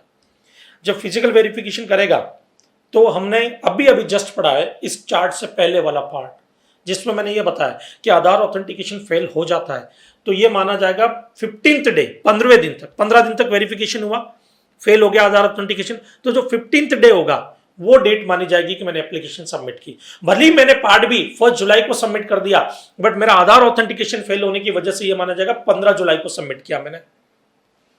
तो date of submission of registration application क्या माना जाएगा? 15th डे, बराबर है, from the date of submission of part B. अब 15वां दिन मेरा 15th डे। अब इधर देखना, यहां पे इन्होंने क्या बोल दिया, ध्यान से सुनना, 15th डे। अब 15th डे को माना जाएगा एप्लीकेशन सबमिट हुई है, और 15th डे के बाद में 21 दिन तक, 21 डेज, 21 याद रखना, 21 दिन, 21 सॉरी नॉट 21, 21 21 दिन तक डिपार्टमेंट ने अगर कोई एक्शन नहीं लिया, मतलब ये ध्यान सुनो, 15th डे एक्सपायर होने दो, उसके बाद 21 दिन में अगर डिपार्टमेंट ने कोई ऑब्जेक्शन नहीं उठाया आगे, बराबर है, तो उस केस में आप रजिस्टर्ड पर्सन मान लिए जाओगे। If no action taken by proper officer on registration application within 21 days then deemed registration. Aadhaar authentication करवाया, आधार ऑथेंटिकेशन 15 दिन के अंदर हो ही गया, मान लेते 5 जुलाई को हो गया। Okay, then date of authentication of Aadhaar number, तो ये माना जाएगा 5 जुलाई को मैंने एप्लीकेशन सबमिट की, और 5 जुलाई के 3 दिन के अंदर डिपार्टमेंट जो होगा वो कोई एक्शन ले लेगा। अगर उनको कुछ इंक्वायरी करनी हो, मुझसे कुछ और डिटेल चाहिए, मेरी एप्लीकेशन रिजेक्ट करनी हो, जो कुछ भी है, तो उनको एप्लीकेशन रिजेक्ट करने से पहले तो उनको जो डिटेल चाहिए वो डिटेल के लिए मुझे मेल करेंगे, जो डॉक्यूमेंटेशन चाहिए, जो एक्सप्लेनेशन चाहिए। अगर उन्होंने 3 दिन के अंदर मुझे ऐसा कोई मेल नहीं किया, no action is taken by proper officer within 3 working days, 3 दिन कहाँ से, 5 जुलाई से, 5 जुलाई से, बराबर है, जब आधार ऑथेंटिकेशन हुआ उस डेट से, तो मैं डीम रजिस्टर्ड पर्सन मान लिया जाऊंगा। ओके, समझ में आया बेटा? अब इधर आ जाओ, ये प्रोसीजर है जो ऑलरेडी आप पढ़ चुके हो बेटा। खाली यहाँ पे मुझे ये चीज़ समझानी है कि जब आप एप्लीकेशन सबमिट करते हो, application shall be forwarded to proper officer. जब सबमिट करते हो, proper officer examine the application and accompanying the document. तो मैंने आपको बताया पार्ट भी फिल करने के बाद में प्रॉपर ऑफिसर देखेगा कि डॉक्यूमेंट वगैरह सब प्रॉपर है या नहीं है, ये चीज़ चेक करेगा वो। जब ये चीज़ चेक करेगा, ये चीज़ देखेगा वो, बराबर है, तो उसके बाद या तो वो सेटिस्फाइड है आपके डॉक्यूमेंट वगैरह से, तो सेटिस्फाइड है तब तो कोई दिक्कत नहीं है, 3 दिन के अंदर आपको रजिस्ट्रेशन नंबर मिल जाएगा, आधार ऑथेंटिकेशन के 3 दिन के अंदर, बराबर है। और अगर आप नोटिफाइड पर्सन हो, बराबर, तो पार्ट भी फिल करने के 3 दिन के अंदर मिल जाएगा आपको आधार, ये सॉरी रजिस्ट्रेशन नंबर, और नहीं मिला तो मान ली जाओगे आप डीम्ड रजिस्टर्ड हो। लेकिन अगर आपके जो डिटेल डॉक्यूमेंट आपने भेजे वो प्रॉपर नहीं है तो क्या होगा? तो उस केस में if the application and the accompanying document is proper order, no, तो proper officer issue notice electronically within 3 working days. 3 दिन में आपको प्रॉपर ऑफिसर नोटिस देगा, भाई ये कुछ चीजें आपकी प्रॉपर नहीं है, क्लेरिफिकेशन दो। फिर आपने क्लेरिफिकेशन सबमिट किया, has that applicant furnished the clarification information and document within 7 working days from the receipt of notice। जैसे नोटिस मिलेगा उसके 7 दिन में आप क्लेरिफिकेशन दोगे या नहीं दोगे? नहीं दोगे तो proper officer may reject the application for reason to be recorded. अब ये पहले विल था, ये देखो यहां पर, ये पहले विल था, उसको मे कर दिया गया, कट करके अमेंडमेंट है। इसका मतलब पहले अगर आपने क्लेरिफिकेशन वगैरह नहीं दिया तो डिपार्टमेंट आपकी एप्लीकेशन रिजेक्ट करता ही करता था। अभी ये बोल दिया कि डिपार्टमेंट का प्रॉपर ऑफिसर देखेगा कि क्या वो इन्फॉर्मेशन इतनी जरूरी है कि उसके बिना रजिस्ट्रेशन नहीं किया जाना चाहिए, तब तो वो एप्लीकेशन रिजेक्ट कर देगा। अगर उनको लगेगा इन्फॉर्मेशन कोई खास जरूरी नहीं है, रजिस्ट्रेशन फिर भी हो सकता, तो रजिस्ट्रेशन एप्लीकेशन एक्सेप्ट भी कर सकता है। ओके, दूसरा, आपने 7 वर्किंग डेज में डिटेल सबमिट की, बराबर है, बट प्रॉपर ऑफिसर जो है वो सेटिस्फाई नहीं है, तब भी वो चाहे तो रिजेक्ट करेगा आपके एप्लीकेशन और चाहे तो एक्सेप्ट भी कर सकता है, क्योंकि विल को कट करके मे कर दिया गया है यहां पर बेटा। और अगर आप वो सेटिस्फाई है तो नेक्स्ट 7 डेज के अंदर जो है आपको यहां पर सर्टिफिकेट मिल सकता है। चलो, ये आधार ऑथेंटिकेशन का केस। 21st डे वाला जो अभी हमने डिस्कस किया चार्ट में। तो ये आपका पूरा पूरा रजिस्ट्रेशन के जो अमेंडमेंट्स है बेटा वो यहाँ पर कंप्लीट होते हैं।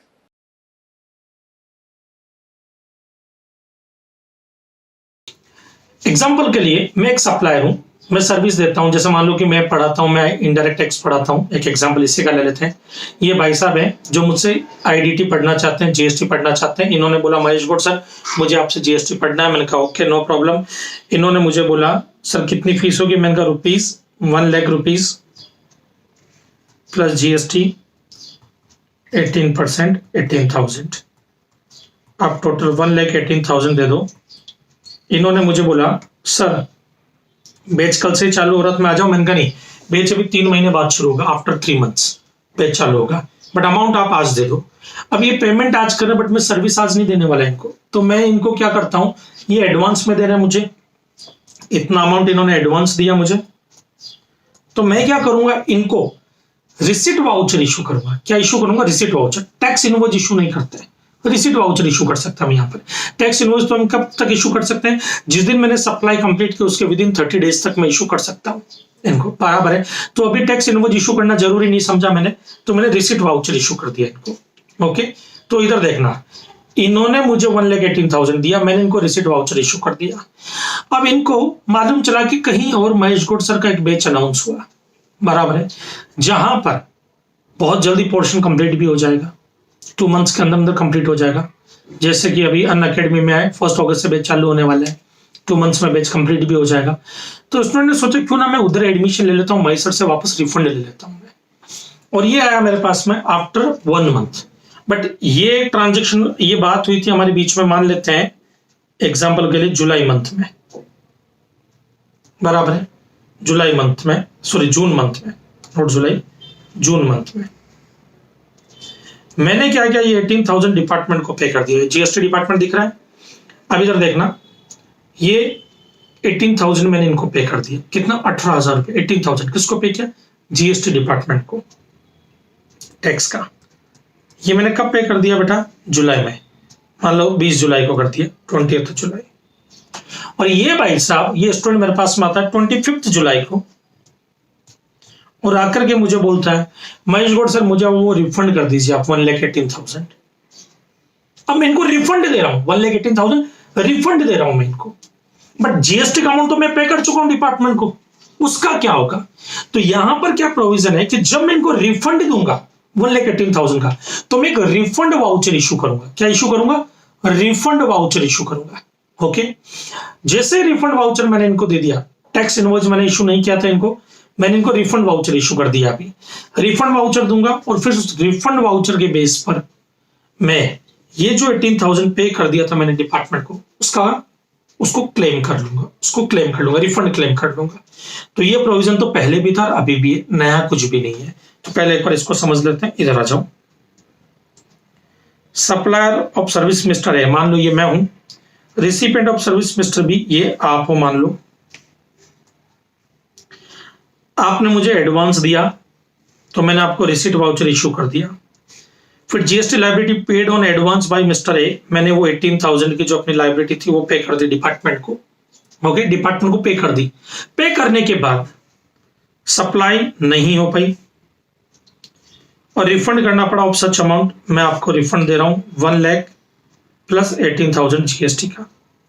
अब वो 18,000 तो मेरी पॉकेट से लग गया, मैं तो डिपार्टमेंट को दे चुका हूं वो। उसके लिए उन्होंने क्या बोला, पहला no tax invoice has been issued. वो मुझे पूछता है डिपार्टमेंट, ये डिपार्टमेंट जीएसटी ऑफिसर ये मुझसे पूछता है महेश गौड़ आपने टैक्स इनवॉइस इशू किया। तो मैं अब इनको क्या बोलता हूं, क्या मजाक करते हो सर, मैं टैक्स इनवॉइस कैसे इशू कर सकता हूं, मैंने सप्लाई नहीं की उसको, मैंने रिसिट वाउचर इशू किया है, और जब मैं उसको वापस रिफंड कर रहा हूं तो मैं क्या करूं। तो इन्होंने बोला रिफंड वाउचर इशू कर दो। मैंने कहा ओके, मैंने क्या क्या आपको रिफंड वाउचर इशू कर दिया, रिफंड वाउचर दे दिया। अब मैंने इनको बोला अब मैं क्या करूं, तो ये मुझे क्या बोलते हैं, supply is required to issue refund voucher, और उसके बाद टैक्स पेयर मतलब मैं mister A can apply for refund, मैं इनको रिफंड के लिए अप्लाई करूंगा। अब मैंने इनको बोला सर सेक्शन 54 में मैं आपको रिफंड के लिए एप्लीकेशन दे रहा हूं, बट रिफंड के एप्लीकेशन में कौन से कॉलम में मैं ये डिटेल डालूं, मतलब रीजन क्या बताऊं। तब इन्होंने मुझे क्या बोला कि भाई रिफंड में कैटेगरी है refund of axis payment of tax, refund of axis payment of tax, ये कैटेगरी, उस कैटेगरी में आप 18,000 डाल दो कि 18,000 का आपने ज्यादा पेमेंट कर दिया, हम फिर वो 18,000 रिफंड कर देंगे आपको। समझ में आया? ये तो हो गया रिफंड वाउचर अगर मैंने इशू किया तो। बट मान लीजिए कई बार ऐसा भी होता है कि जब आप एडवांस देते हैं सर्विस में, हम टैक्स इनवॉइस इशू कर देते हैं आपको, क्योंकि एडवांस सर्विस के केस में एडवांस को भी सप्लाई माना जाता है। तो आपने जैसे मुझे एडवांस दिया, मैंने रिसीट वाउचर इशू करने की बजाय टैक्स इनवॉइस इशू कर दिया। क्या इशू कर दिया? टैक्स इनवॉइस इशू कर दिया, और मैंने वो 18,000 डिपार्टमेंट को पे भी कर दिया। अब क्या करूं? अब रिफंड वाउचर इशू नहीं कर सकता मैं? रिफंड वाउचर इशू कर सकता हूं क्या मैं? पॉसिबिलिटी है रिफंड वाउचर इशू करने की? नहीं। अब मैं यहां पे क्रेडिट नोट इशू करूंगा। क्या इशू करूंगा? आपको क्रेडिट नोट इशू करूंगा, बराबर है। तो credit note generally sales return होता है तब इशू होता है, या टैक्सेबल वैल्यू आपने बराबर है इनवॉइस के अंदर ज्यादा दिखा दी जबकि एक्चुअल में कम थी, जीएसटी का अमाउंट इनवॉइस में ज्यादा दिखा दिया जबकि एक्चुअल में कम था, या सेल्स रिटर्न हुई आपके, आपने कोई सेल की वो रिटर्न होकर के आ गई, तब आप क्रेडिट नोट इशू करते हैं। तो यहां पे इन्होंने बोला महेश गौड़, आपने अपने स्टूडेंट से 1,18,000 लिया, आपने उनको टैक्स इनवॉइस इशू किया, हम एक तरह से प्रिज्यूम कर लेते वो सप्लाई हो गई, फिर आप रिफंड कर रहे हो, तो इसका मतलब जस्ट लाइक सेल्स रिटर्न का ट्रीटमेंट होता है वही ट्रीटमेंट हम यहाँ पे दे देंगे। आप क्या करो, क्रेडिट नोट इशू कर दो अपने स्टूडेंट को। मैंने कहा ओके। तब इधर देखना, यहाँ पे मुझे पहला ऑप्शन दिया इन्होंने, supply to issue credit note, मैं आपको क्रेडिट नोट इशू कर दूंगा। ओके, अगर मैंने टैक्स इनवॉइस इशू कर दिया आपको तो मैं रिफंड वाउचर इशू नहीं करूंगा, मैं क्रेडिट नोट इशू करूंगा। और फिर मैं क्या करूंगा कि मान लो मैंने आपको जुलाई मंथ में क्रेडिट नोट इशू किया, तो अब जो उसकी टैक्स लायबिलिटी कोई भी है मेरी आउटपुट टैक्स लायबिलिटी, उसके अगेंस्ट वो 18,000 एडजस्ट कर लूंगा मैं, उसके अगेंस्ट 18,000 एडजस्ट हो जाएंगे। तो adjusted such GST paid in the tax period in which credit note is issued subject to condition of section 34। अब इधर देखना, मान लो मैंने इनको बोला, ये ऑफिसर है जीएसटी ऑफिसर, मैंने इनको बोला कि भाई साहब आप बोल रहे हो कि जो टैक्स पीरियड है जिसमें मैंने क्रेडिट नोट इशू किया उसकी आउटपुट टैक्स लायबिलिटी के अगेंस्ट एडजस्ट कर लूं 18,000 रुपीज। मैंने कहा जुलाई में मेरी कोई आउटपुट टैक्स लायबिलिटी नहीं है, अब मैं एडजस्ट कैसे करूं उसको, बताओ आप, मैं एडजस्ट कैसे करूं? तब इन्होंने क्या बोला, टेंशन नहीं लेने का, रिफंड ले लो, रिफंड क्लेम कर लो। मैंने कहा वो कैसे? तो इधर देखो ऑप्शन 2 भी इन्होंने मुझे दिया है, if in case there is no output tax liability against which a credit note can be adjusted, so taxpayer can claim refund of GST paid in form GST RFD 01 under the category of refund of excess payment of tax. Okay, ये जो case था ये किसके लिए था बेटा? Services के लिए था। तो इधर देखो, advance received by the supplier of services for a service contract which got cancelled subsequently. अच्छा सर, ये सर्विस के लिए, तो गुड्स के केस में तो बेटा, गुड्स के केस में तो जो एडवांस मिलता है उसको हम सर्विस कंसिडर ही नहीं करते। गुड्स के केस में एडवांस मिलता है उसको सर्विस कंसिडर ही नहीं करते। हाँ, टैक्स इनवॉइस अगर आपने इशू कर दिया और गुड्स बेच दिया, वो रिटर्न होकर क्या रहा, गुड्स रिटर्न होकर क्या रहा, तब आप क्रेडिट नोट इशू करते हो, और तब उसका सेम प्रोविजन कि आप ऑप्शन 1 में चले जाओ। और अगर आप ऑप्शन 1 यूटिलाइज नहीं कर पा रहे हो, मतलब आपके पास आउटपुट टैक्स लायबिलिटी नहीं है, तो ऑप्शन 2 भी है, तो उस केस में आप रिफंड क्लेम कर सकते हो। तो वो मैंने यहां पर समझा है। Second amendment, goods supplied by the supplier under a cover of tax invoice are return by the recipient, recipient ने रिटर्न कर दिया। ऑप्शन 1 सेम वही है, फिर ऑप्शन 2 भी वही है, बराबर है, कोई दिक्कत, कोई डाउट? तो ये अमेंडमेंट आपको तभी समझ में आएगा जब आपको रिफंड वाउचर, क्रेडिट नोट, इन दोनों की नॉलेज अच्छी खासी और पहले पढ़ा हुआ हो। तो सर इसमें अमेंडमेंट नहीं बेटा, ये क्लेरिफिकेशन है कि हम रिफंड भी क्लेम कर सकते हैं। ओके,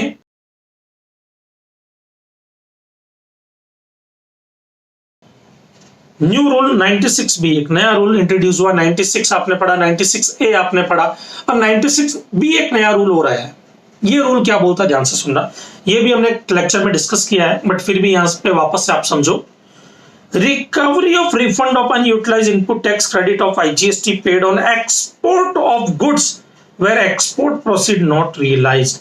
अब ये भी बेटा यहाँ पे ध्यान देने वाली बात है, ये जो अमेंडमेंट है वो भी क्या बोल रहा है, recovery of unutilised input tax credit, मतलब जीरो रेटेड सप्लाई की बात कर रहा है एक तो, वो वाला केस, या IGST paid on exported goods, या गुड्स एक्सपोर्ट किया जिस पे आईजीएसटी पे किया। मतलब दोनों ही केसेस में ये यहाँ पर अपने गुड्स की बात कर रहा है, सर्विसेज को इन्होंने यहाँ पे भी नजरअंदाज किया है, एक तरह से देखा जाए तो, बराबर है, एक तरह से देखा जाए तो नजरअंदाज किया है। ओके, तो ये गुड्स की बात कर रहा है, जरा गुड्स की बात पे आते हैं, और सर्विसेज को क्यों इन्होंने नजरअंदाज किया वो भी हम डिस्कस करेंगे यहाँ पर, बराबर है ना। इसको पहले समझाता हूं, ये क्या बोलना चाहता है, ध्यान से सुनना। मान लो ये मैं हूं मिस्टर गौर, मैंने इनसे कुछ गुड्स खरीदा, इनपुट, वो इनपुट एज इट इज या मैन्युफैक्चरिंग करके नया प्रोडक्ट बना करके जो भी केस मैंने एक्सपोर्ट किया। अब वो एक्सपोर्ट चाहे आईजीएसटी पे करके करो, बराबर है, तो आईजीएसटी पे करके एक्सपोर्ट किया तो आईजीएसटी का रिफंड मिल जाएगा, और आईजीएसटी पे करके एक्सपोर्ट नहीं किया, अंडर बॉन्ड और लेटर ऑफ अंडरटेकिंग में एक्सपोर्ट किया मैंने, लेटर ऑफ अंडरटेकिंग और बॉन्ड वो साइन करके without payment of IGST export किया तो अनयूटिलाइज आईटीसी का रिफंड मिल जाएगा मुझे, बराबर है। तो मान लेते हैं कि एग्जांपल कि हमने बॉन्ड साइन करके एक्सपोर्ट किया था, बॉन्ड या एलयूटी, और मेरा अनयूटिलाइज्ड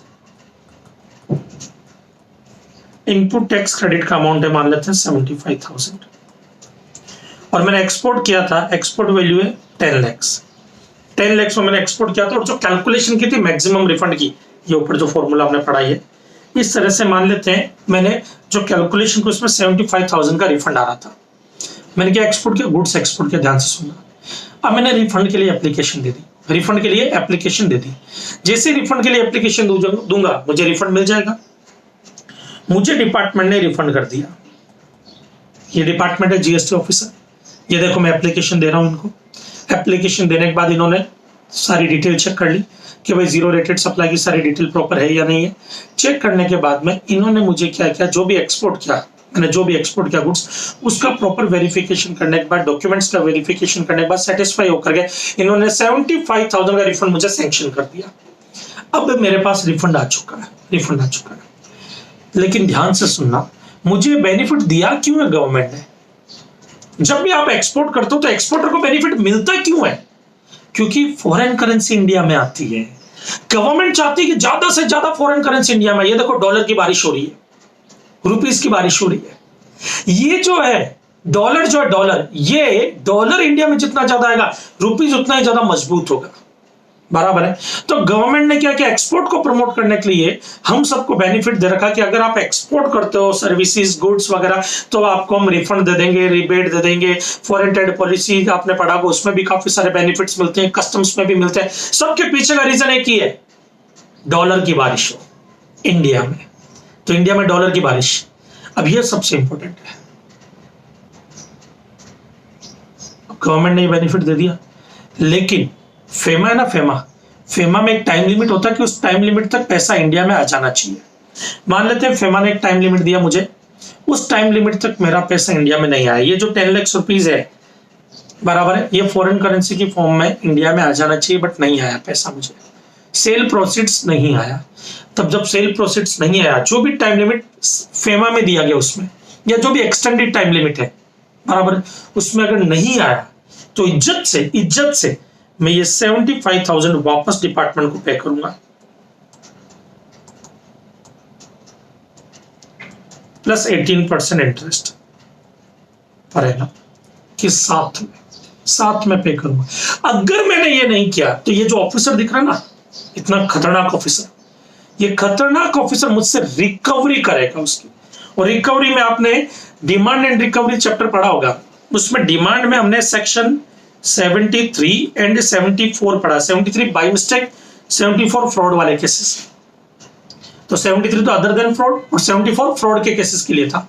ये डिपार्टमेंट का जो ये जीएसटी ऑफिसर है ना, ये रिकवरी करेगा, फिर मुझसे रिकवरी के प्रोसीडिंग चालू कर देगा। ये सर आप रिकवरी से बच नहीं सकते? बच सकता हूं। कब? अगर आरबीआई बोल दे कि भाई ये जो नेट सेल प्रोसीड रियलाइज होनी थी इसको हम राइट ऑफ करते हैं, ये जरूरी नहीं है। आरबीआई अगर बोल दे, आरबीआई, तो फिर मुझसे रिकवरी नहीं की जाएगी। बट आरबीआई भी कुछ केसेस में बोलता है जब उनको लगता है कि ये पब्लिक इंटरेस्ट के लिए और देश के लिए जरूरी है तो ही, अदरवाइज नहीं। अब यहां पर देखना, मान लो मैंने इनको 75,000 का पेमेंट कर दिया, विद इंटरेस्ट पेमेंट कर दिया इनको, बराबर है। उस केस में फिर मेरे को 2 महीने बाद या 1 महीने बाद मुझे फॉरेन से पैसा आ जाता है, 10 लाख रुपया आ जाता है। देखो ये एक्सपोर्टर जिसको मैंने एक्सपोर्ट किया, ये इसने मुझे पैसा दे दिया। अब मैं जाता हूं डिपार्टमेंट को, वो जो मैंने आपको रिफंड लौटा दिया था 75,000 प्लस इंटरेस्ट, वो अब मुझे वापस दे दो। क्यों? क्योंकि अब देखो पैसा आ गया है मेरा। फॉरेन करेंसी चाहिए थी ना इंडिया को, देखो फॉरेन करेंसी आ गई है। क्या अब मुझे वो जो रिफंड मैंने वापस लौटा दिया था उनको, वो मिलेगा? मिल सकता है। अगर ये जो पैसा है आरबीआई ने मुझे एक टाइम परमिट किया, महेश गौड़ 2 महीने में ये पैसा आ जाना चाहिए या 1 महीने में आ जाना चाहिए, कोशिश करो। भले तुम्हारा टाइम पीरियड एक्सपायर हो गया फेमा का, हम एक्सटेंशन देते हैं 1 महीने या 2 महीने के, उस पर्टिकुलर टाइम पीरियड में आ गया, तब मैं रिफंड के लिए वापस एप्लीकेशन दे दूंगा विद इन 3 मंथ्स में। जैसे पैसा आएगा उसके 3 महीने में एप्लीकेशन दूंगा, भाई साहब वो जो मैंने आपको रिफंड लौटा दिया था ना, वो प्लीज वापस दे दो मुझे। फिर ये मुझे वापस दे देंगे 75,000। सर बाकी सब चीजें तो समझ में, एक कंफ्यूजन है। क्या है? ये फॉरेन का एक्सपोर्टर है, आपने इसको माल भेजा था, मान लो इसने 10 लाख नहीं दिया आपको, सिर्फ 6 लाख ही दिया अभी तक। जो टाइम लिमिट फेमा की थी उस टाइम लिमिट में 6 लाख ही पे किया, 4 लाख अभी भी बाकी है। तो रिफंड आप पूरा 75,000 का करोगे? इनको जो रिफंड आपको मिला था 75,000 पूरा डिपार्टमेंट को वापस पे करोगे? नहीं, प्रोपोर्शनेट पे करूंगा मैं। कितना? तो इधर देखो 6 लाख मिला ना, तो 75,000 divided by 10 lakh multiply by 6 lakh मिला तो मल्टीप्लाई बाई 4 लाख। तो नहीं मिला मुझे 30,000 इनको मैं पे करूंगा विद इंटरेस्ट 18% के रेट से। ये अमेंडमेंट है, ये नया रूल है आपका। ओके, तो जरा इस रूल को समझते हैं। आ जाओ इधर।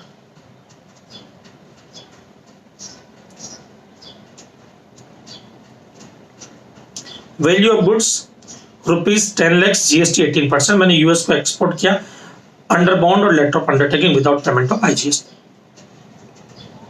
Suppose refund of unutilised ₹75,000। मान लो मेरा अनयूटिलाइज्ड रिफंड जो था, अनयूटिलाइज्ड आईटीसी का रिफंड था 75,000, मैंने वो रिफंड क्लेम कर लिया। मिस्टर रहीम, मैं मिस्टर रहीम हूं यहाँ पर। Mister Rahim got refund of unutilised ITC ₹75,000। मुझे रिफंड मिल चुका है। अब रिफंड मिलने के बाद में sale proceeds of such exported goods have not been realised, अभी तक सेल प्रोसीड्स नहीं आई है, फुल और पार्शियल जो भी केस हो। जैसे दोनों एग्जांपल अपने लिए, 6 लाख मिला तो पार्शियल मिला, पार्शियल नहीं मिला, और 10 लाख पूरा ही नहीं मिला तो फुल अमाउंट ही रियलाइज नहीं हुआ।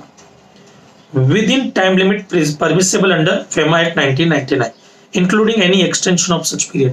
फेमा में कोई एक्सटेंशन भी दी गई, अगर मैंने एप्लीकेशन दिया और मुझे कोई एक्सटेंशन भी मिली तो उस एक्सटेंशन पीरियड में भी अभी तक पैसा नहीं आया, या पार्शियल आया, पार्शियल नहीं आया, तो mister Rahim shall repay such refunded amount to the extent of non realisation with interest at the rate 18% per annum. अब इन्होंने बोला एक्सटेंट ऑफ नॉन रियलाइजेशन, इसका मतलब क्या है? Suppose realized amount is only 4 lakh और non realized amount is 6 lakh, तो 6 लाख का जो अमाउंट है प्रोपोर्शनल उतना ही मैं डिपार्टमेंट को रीपे करूंगा वापस। तो 75,000 divided by 10 multiply by 6 lakh 45,000 में रीपे कर दूंगा। हमारे एग्जांपल में हमने ये माना था कि 6 लाख मुझे मिला, और इस एग्जांपल में मान रहे हैं कि 6 लाख नहीं मिला विद इंटरेस्ट 18% ऑफ गवर्नमेंट। अब मैं पे कर चुका हूं इनको 45,000। अब देखना, ये जीएसटी ऑफिसर, इनको पे कर चुका हूं 45,000।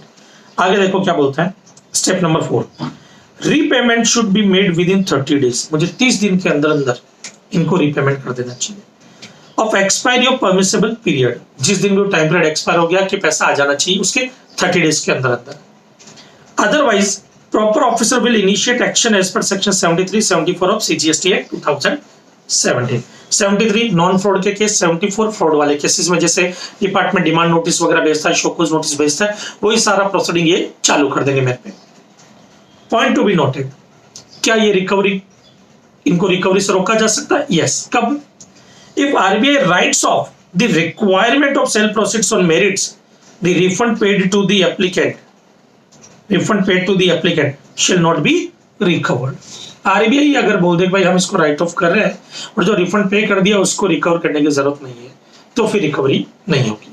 ओके, तब फिर मैं इनको रिफंड जो मुझे मिला 75,000 वो इनको नहीं दूंगा, जो 45,000 कैलकुलेट किया था वो इनको नहीं दूंगा। ओके, फिफ्थ पॉइंट, मान लो अगर मैंने दे दिया और आरबीआई ने मुझे कोई बेनिफिट नहीं दिया, कोई रिलीफ नहीं दिया, मैं इनको दे चुका हूं, इनको 45,000 पेमेंट करने के बाद मुझे 6 लाख रियलाइज हो गया, तो realisation of sale proceed post repayment of refunded amount, जो भी जीरो रेटेड सप्लाई का बेनिफिट था वो मैंने वापस लौटा दिया डिपार्टमेंट को 45,000, उसके बाद मुझे 6 लाख रियलाइज हुआ, तो विद इन 3 मंथ्स, 3 महीने के अंदर अंदर मैं रिफंड एप्लीकेशन दूंगा। बट याद रखना, ये जो 6 लाख रियलाइज हुआ वो आरबीआई मुझे एक टाइम परमिट करेगा, उस टाइम पीरियड के अंदर अंदर रियलाइज कर लेना है। From the date of realization refund में be reclaimed by the applicant mister Rahim if sale proceed realized within such extended periods as permitted by RBI। एकदम सिंपल और सिंप्लीफाई फॉर्म में विद एग्जांपल समझाया बेटा। एक्ट में आप पढ़ोगे तो कॉम्प्लिकेटेड लगेगा आपको, बराबर है, तो मुझे नहीं लगता कि अब इसमें आपको कोई डाउट आएगा। Next one, no refund of ITC which is not available in GSTR 2 है। कॉमन सेंस की बात है बेटा। अगर मान लो कि मैंने किसी से कोई गुड्स खरीदा है, बराबर, ये मिस्टर ए है, इनसे मैंने गुड्स खरीदा 1 लाख रुपए का, मैंने इनको जीएसटी पे किया 18,000 का। अब इन्होंने उसकी डिटेल सप्लाई जो है, इन्होंने उसका जीएसटीआर 1 में डिटेल में जीएसटीआर 1 फर्निश किया, नेक्स्ट मंथ में उन्होंने ये आउटवर्ड सप्लाई की डिटेल फर्निश नहीं की, तो मेरे 2A में रिफ्लेक्ट नहीं हो रहा। तो जो अमाउंट मेरे 2A में रिफ्लेक्ट नहीं हो रहा है, किसी भी रीजन से मुझे उसका रिफंड नहीं मिलेगा, भले फिर मैं जीरो रेटेड सप्लाई कर रहा हूँ, कुछ भी कर रहा हूँ, बराबर है, बट अगर 2A में वो अमाउंट रिफ्लेक्ट नहीं हो रहा है तो मुझे उसका रिफंड नहीं मिलेगा। तो कॉमन सेंस की बात, इसमें कोई बड़ी बात नहीं है। तो it means no refund of ITC in respect those invoice the details of which are not shown in GSTR 2 है। तो रिफंड के इतने सारे केसेस हमने डिस्कस किए थे, उनमें से याद रखना, अगर आपको रिफंड लेना है तो आपके 2A में भी उसका अमाउंट शो होना चाहिए। आपने जिससे भी इनवर्ट सप्लाई ली है, बराबर है, उसने अपने जीएसटीआर 1 में उसको शो किया, अदरवाइज आपको रिफंड नहीं मिलेगा। तो ये रिफंड के जो केसेस है उनके लिए एप्लीकेबल होगा। Next, no refund of ITC in case of reduction of GST rate where input and output supply are same। ये क्या, ये समझना, और ये प्रोविजन गलत है, ये इस प्रोविजन के अगेंस्ट हूं मैं, और बाकायदा इसके लिए मैंने एक एप्लीकेशन लिखी भी है, बराबर, एक मेल किया है कि भाई इस प्रोविजन में सुधार करना जरूरी है, क्योंकि काफी लोगों को ये डिमोटिवेट कर रहा है। ये प्रोविजन क्या है जरा मैं आपको बताता हूं, ध्यान से सुनना। मान लीजिए एक एग्जाम्पल है, ये प्लास्टिक मैंने खरीदा है, प्लास्टिक पे मैंने जीएसटी पे किया 18% के रेट से, 1 लाख रुपीस का खरीदा, ये देखो 1 लाख रुपीस, और ये मैं जीएसटी पे कर रहा हूं भाई साहब को 18% से 18,000। ओके, इस प्लास्टिक से मैंने ये प्लास्टिक टॉयज बनाए, मान लो टॉयज बनाए, एग्जांपल है, तो ये प्लास्टिक टॉयज बनाए, ओके, और इन प्लास्टिक टॉयज पर रेट लगती है 5%। क्या लगती है रेट? 5%। तो प्लास्टिक टॉयज देखो जीएसटी रेट कितनी है? 5%। अब यहां पे आप समझो, ये इनवर्टेड ड्यूटी स्ट्रक्चर या इनवर्टेड टैक्स स्ट्रक्चर का केस है कि अब मैं टॉयज बेच रहा हूं 1,50,000 में। कितने में बेच रहा हूं बेटा? 1,50,000 में। तो इधर देखना, मैंने टॉयज खरीदे थे, ये मैं हूं, मैंने टॉयज के लिए प्लास्टिक खरीदा था 1 लाख रुपीज में, जिसपे 18% से मैंने जीएसटी पे की 18,000 रुपीज। अब उससे मैंने टॉयज बनाए, ये प्लास्टिक था, ये मैं टॉयज बना करके बेच रहा हूं आगे, जिसपे जीएसटी की रेट है 5%। 1,50,000 में मैंने बेचा, 7,500 का मैंने जीएसटी लिया, बराबर। अब इधर देखना, डिपार्टमेंट को जब मैं पे करूंगा 7,500, तो 18,000 का मैं आईटीसी ले लूंगा, आईटीसी 7,500 यूज होगा। अनयूटिलाइज आईटीसी कितना यहाँ पे? तो इधर देखो, अनयूटिलाइज्ड आईटीसी 18,000 माइनस 7,500, 10,500, ये मुझे रिफंड हो जाएगा। इसका भी एक फॉर्मूला पूरा रिफंड का, बराबर है, वो आपको रिफंड हो जाता है।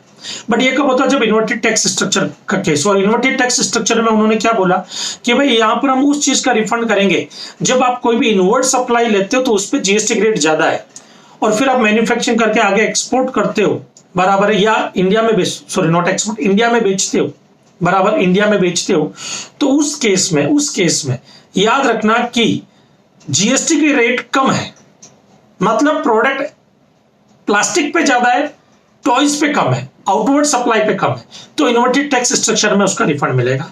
ये प्रोविजन बोलता है। अब इधर देखना बेटा, इधर देखना, ध्यान से केस को समझना। अब जो मैं समझाने वाला हूं, मान लो मैंने टॉयज खरीदा, ये मैं हूं, ये टॉयज नहीं, प्लास्टिक का ही लेते हैं एग्जांपल। प्लास्टिक खरीदा 1 लाख में, और मैं आगे प्लास्टिक ही बेचता हूं। मिस्टर ए है, ये मिस्टर बी है, आगे मैं प्लास्टिक बेचता हूं 1,50,000 में, बराबर है। प्लास्टिक जब मैंने खरीदा था तब जीएसटी की रेट थी 18%, तो मैंने 18,000 पे किया। अब जब मैं आगे बेच रहा हूं प्लास्टिक, उस टाइम मान लो 2 महीने बाद बेचा, और प्लास्टिक की जीएसटी की रेट गिर करके 5% हो गई। अब 5% हो गई, कम हो गई रेट, तो मैं तो 7,500 ही ले रहा हूं। अभी भी मेरा अनयूटिलाइज आईटीसी बाकी यहां पे,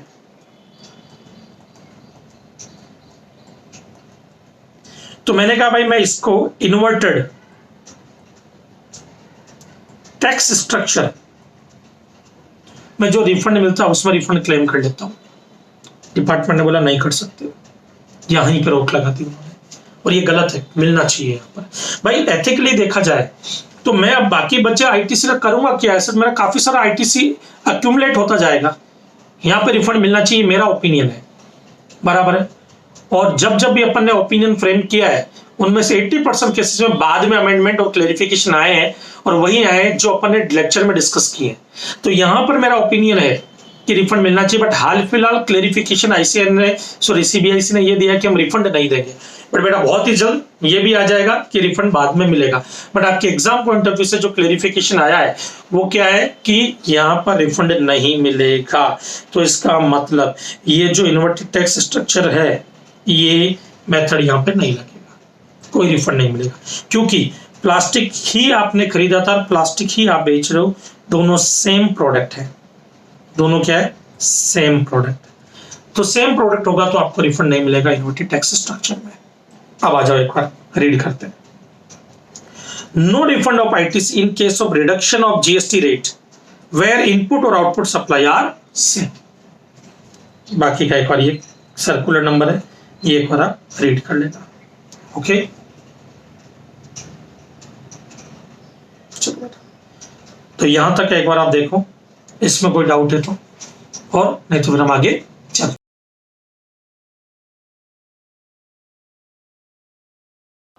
नेक्स्ट एक अमेंडमेंट आते हैं फॉरेन ट्रेड पॉलिसी में, MEIS स्कीम, बराबर है।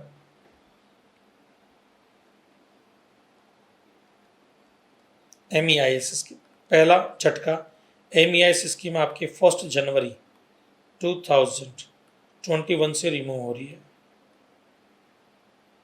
पहला झटका याद रखना आपको, 1 जनवरी 2021 से रिमूव हो रही है, इसकी जगह एक नई स्कीम आएगी। अब ये रिमूव हो रही है, अब मान लो काफी सारे लोग हैं जो MEIS में रजिस्टर्ड है, बराबर है, मतलब जो एक्सपोर्ट करते हैं उनको रिवॉर्ड मिलता है। MEIS स्कीम क्या है कि आप इंडिया से कुछ गुड्स एक्सपोर्ट करोगे तो गवर्नमेंट जो आपको नेट रियलाइजेबल वैल्यू और शिपिंग बिल में जो वैल्यू है विच एवर इज लेस, उसका कुछ परसेंटेज रिवॉर्ड देगी, 5% 7% आपको रिवॉर्ड मिलेगा। अब मान लीजिए बेटा, मान लीजिए ये स्कीम तो 1 जनवरी 2021 को हट रही है, किसी ने अगर नवंबर 20 में कुछ एक्सपोर्ट किया, क्या उसको रिवॉर्ड मिलेगा? भाई रिवॉर्ड में भी तो टाइम लगता है, जो स्क्रिप्स मिलेगी, स्क्रिप्स रिवॉर्ड बोले तो स्क्रिप्स में भी टाइम लगता है, तो मिलेगा या नहीं मिलेगा, होगा क्या? तो उन सब का क्लेरिफिकेशन निकाला उन्होंने बोला भाई 1 जनवरी 2021 से ये स्कीम हम रिमूव कर रहे हैं। तो सर ये आपके रिमूवल वाला पॉइंट एग्जाम में एप्लीकेबल है? बेटा ये एग्जाम पॉइंट ऑफ व्यू से काम का नहीं, क्योंकि 31 अक्टूबर 2020 तक के अमेंडमेंट ही मई 21 के लिए एप्लीकेबल होंगे आपके, नवंबर 20 के केस में ये एप्लीकेबल होगा। ओके, तो इधर आ जाओ, जरा देख लेते हैं अपन। तो गवर्नमेंट ने क्या अमेंडमेंट किया, इधर देखना। मान लो बेटा ये आपके डेट है 1 जनवरी 2021, यहाँ से स्कीम खत्म हो जाएगी। ये डेट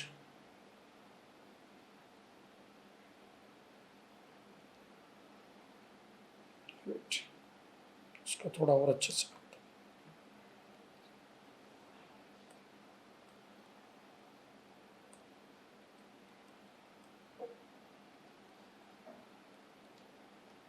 1 जनवरी 2021 स्कीम अबॉलिश हो जाएगी।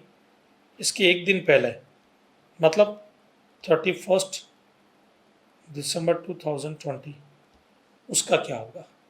तो इन्होंने क्या अमेंडमेंट किया वो देखना कि भाई 1 सितंबर 2020 से लेकर के ये जो टाइम रहेगा 31 दिसंबर 2020 का, इसके बीच में इस टाइम पीरियड में जितने भी एक्सपोर्ट हो रहा है MEIS स्कीम में,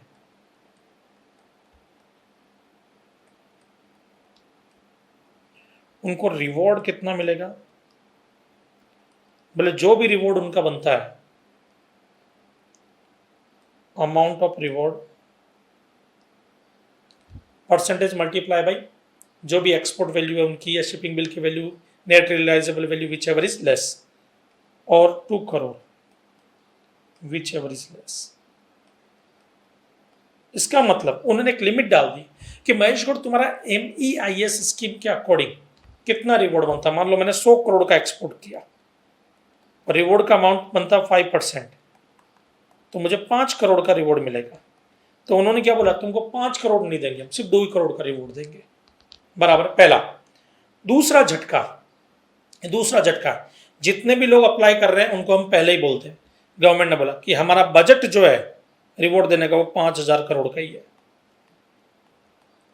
इसका मतलब हम 5,000 करोड़ से ज्यादा रिवॉर्ड देंगे ही नहीं। ओके, तो 5,000 करोड़ से ज्यादा का रिवॉर्ड नहीं मिलेगा। मैक्सिमम रिवॉर्ड का बजट उन्होंने डिक्लेयर कर दिया कि भाई अगर मान लो हम 2 करोड़ भी देते हैं या उससे कम अमाउंट भी देते हैं, तब भी याद रखना सब्जेक्ट टू 5,000 करोड़, उससे ज्यादा नहीं देंगे हम। ओके, इसके अलावा इन्होंने और क्या चेंज किया, ये जो डेट है जिस दिन ये नोटिफिकेशन आया इफेक्टिव ऑफ 1 सितंबर 2020 से, बोले इस डेट के बाद अगर कोई MEIS स्कीम में रजिस्टर्ड होता है, MEIS स्कीम में आता है, इस डेट के बाद उसको रिवॉर्ड नहीं मिलेगा। जो इसके बाद MEIS स्कीम में आएगा 1 सितंबर 2020 के बाद, उसको रिवॉर्ड नहीं मिलेगा बिल्कुल भी। उसके अलावा एक और केस, इस डेट से पीछे 1 ईयर तक मतलब 1 सितंबर 2019, इस टाइम पीरियड में अगर किसी ने एक्सपोर्ट नहीं किया बट वो MEIS स्कीम में था, उसने एक्सपोर्ट नहीं किया, अब अगर वो एक्सपोर्ट करता है 1 सितंबर 2020, मतलब है तो पुराना आदमी MEIS स्कीम का, बट पिछले 1 साल से एक्सपोर्ट नहीं किया, अब एक्सपोर्ट कर रहा है, उसको भी रिवॉर्ड नहीं मिलेगा। तो इधर देखो ये की चीज में कितना अमेंडमेंट है। सबसे पहले MEIS स्कीम रिमूव हो रही है। कब से रिमूव हो रही है बेटा, 1 जनवरी 2021 से। ओके, उसकी जगह एक नई स्कीम आएगी। दूसरा अमेंडमेंट कि 1 सितंबर 2020 से लेकर के 31 दिसंबर 2020, ये जो टाइम पीरियड है 1 सितंबर 2020 से 31 दिसंबर 2020, ये जो टाइम पीरियड है, इस टाइम पीरियड के अंदर कोई नया आदमी MEIS स्कीम में आता है, उसको रिवॉर्ड नहीं मिलेगा। इस टाइम पीरियड के अंदर कोई पुराना आदमी अगर एक्सपोर्ट कर रहा है, बराबर है, तो उसको रिवॉर्ड मिलेगा, बट मैक्सिमम 2 करोड़, और हमारा बजट गवर्नमेंट ने बोल दिया 5,000 करोड़ का ही है। ओके, मैक्सिमम सेलिंग लिमिट डाल दी 2 करोड़। ओके, तो 2 करोड़ और उसका जो अमाउंट बनता है which ever is less. Now अब इधर देखना बेटा, ध्यान से सुनना। मान लो 1 सितंबर 2019 से पहले 1 साल तक किसी ने एक्सपोर्ट नहीं किया, जो MEIS स्कीम में था, बट 1 साल तक, पिछले 1 साल तक कोई एक्सपोर्ट नहीं किया, मतलब 1 सितंबर 2019 से 1 सितंबर 2020 के बीच का जो टाइम पीरियड है, इसमें एक्सपोर्ट नहीं किया, वो अब एक्सपोर्ट करना चाहता है, तो रिवॉर्ड नहीं मिलेगा। ओके,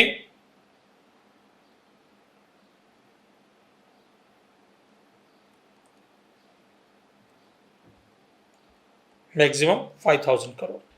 ओके, नेक्स्ट है MEIS स्कीम विड्रॉन 1 जनवरी से।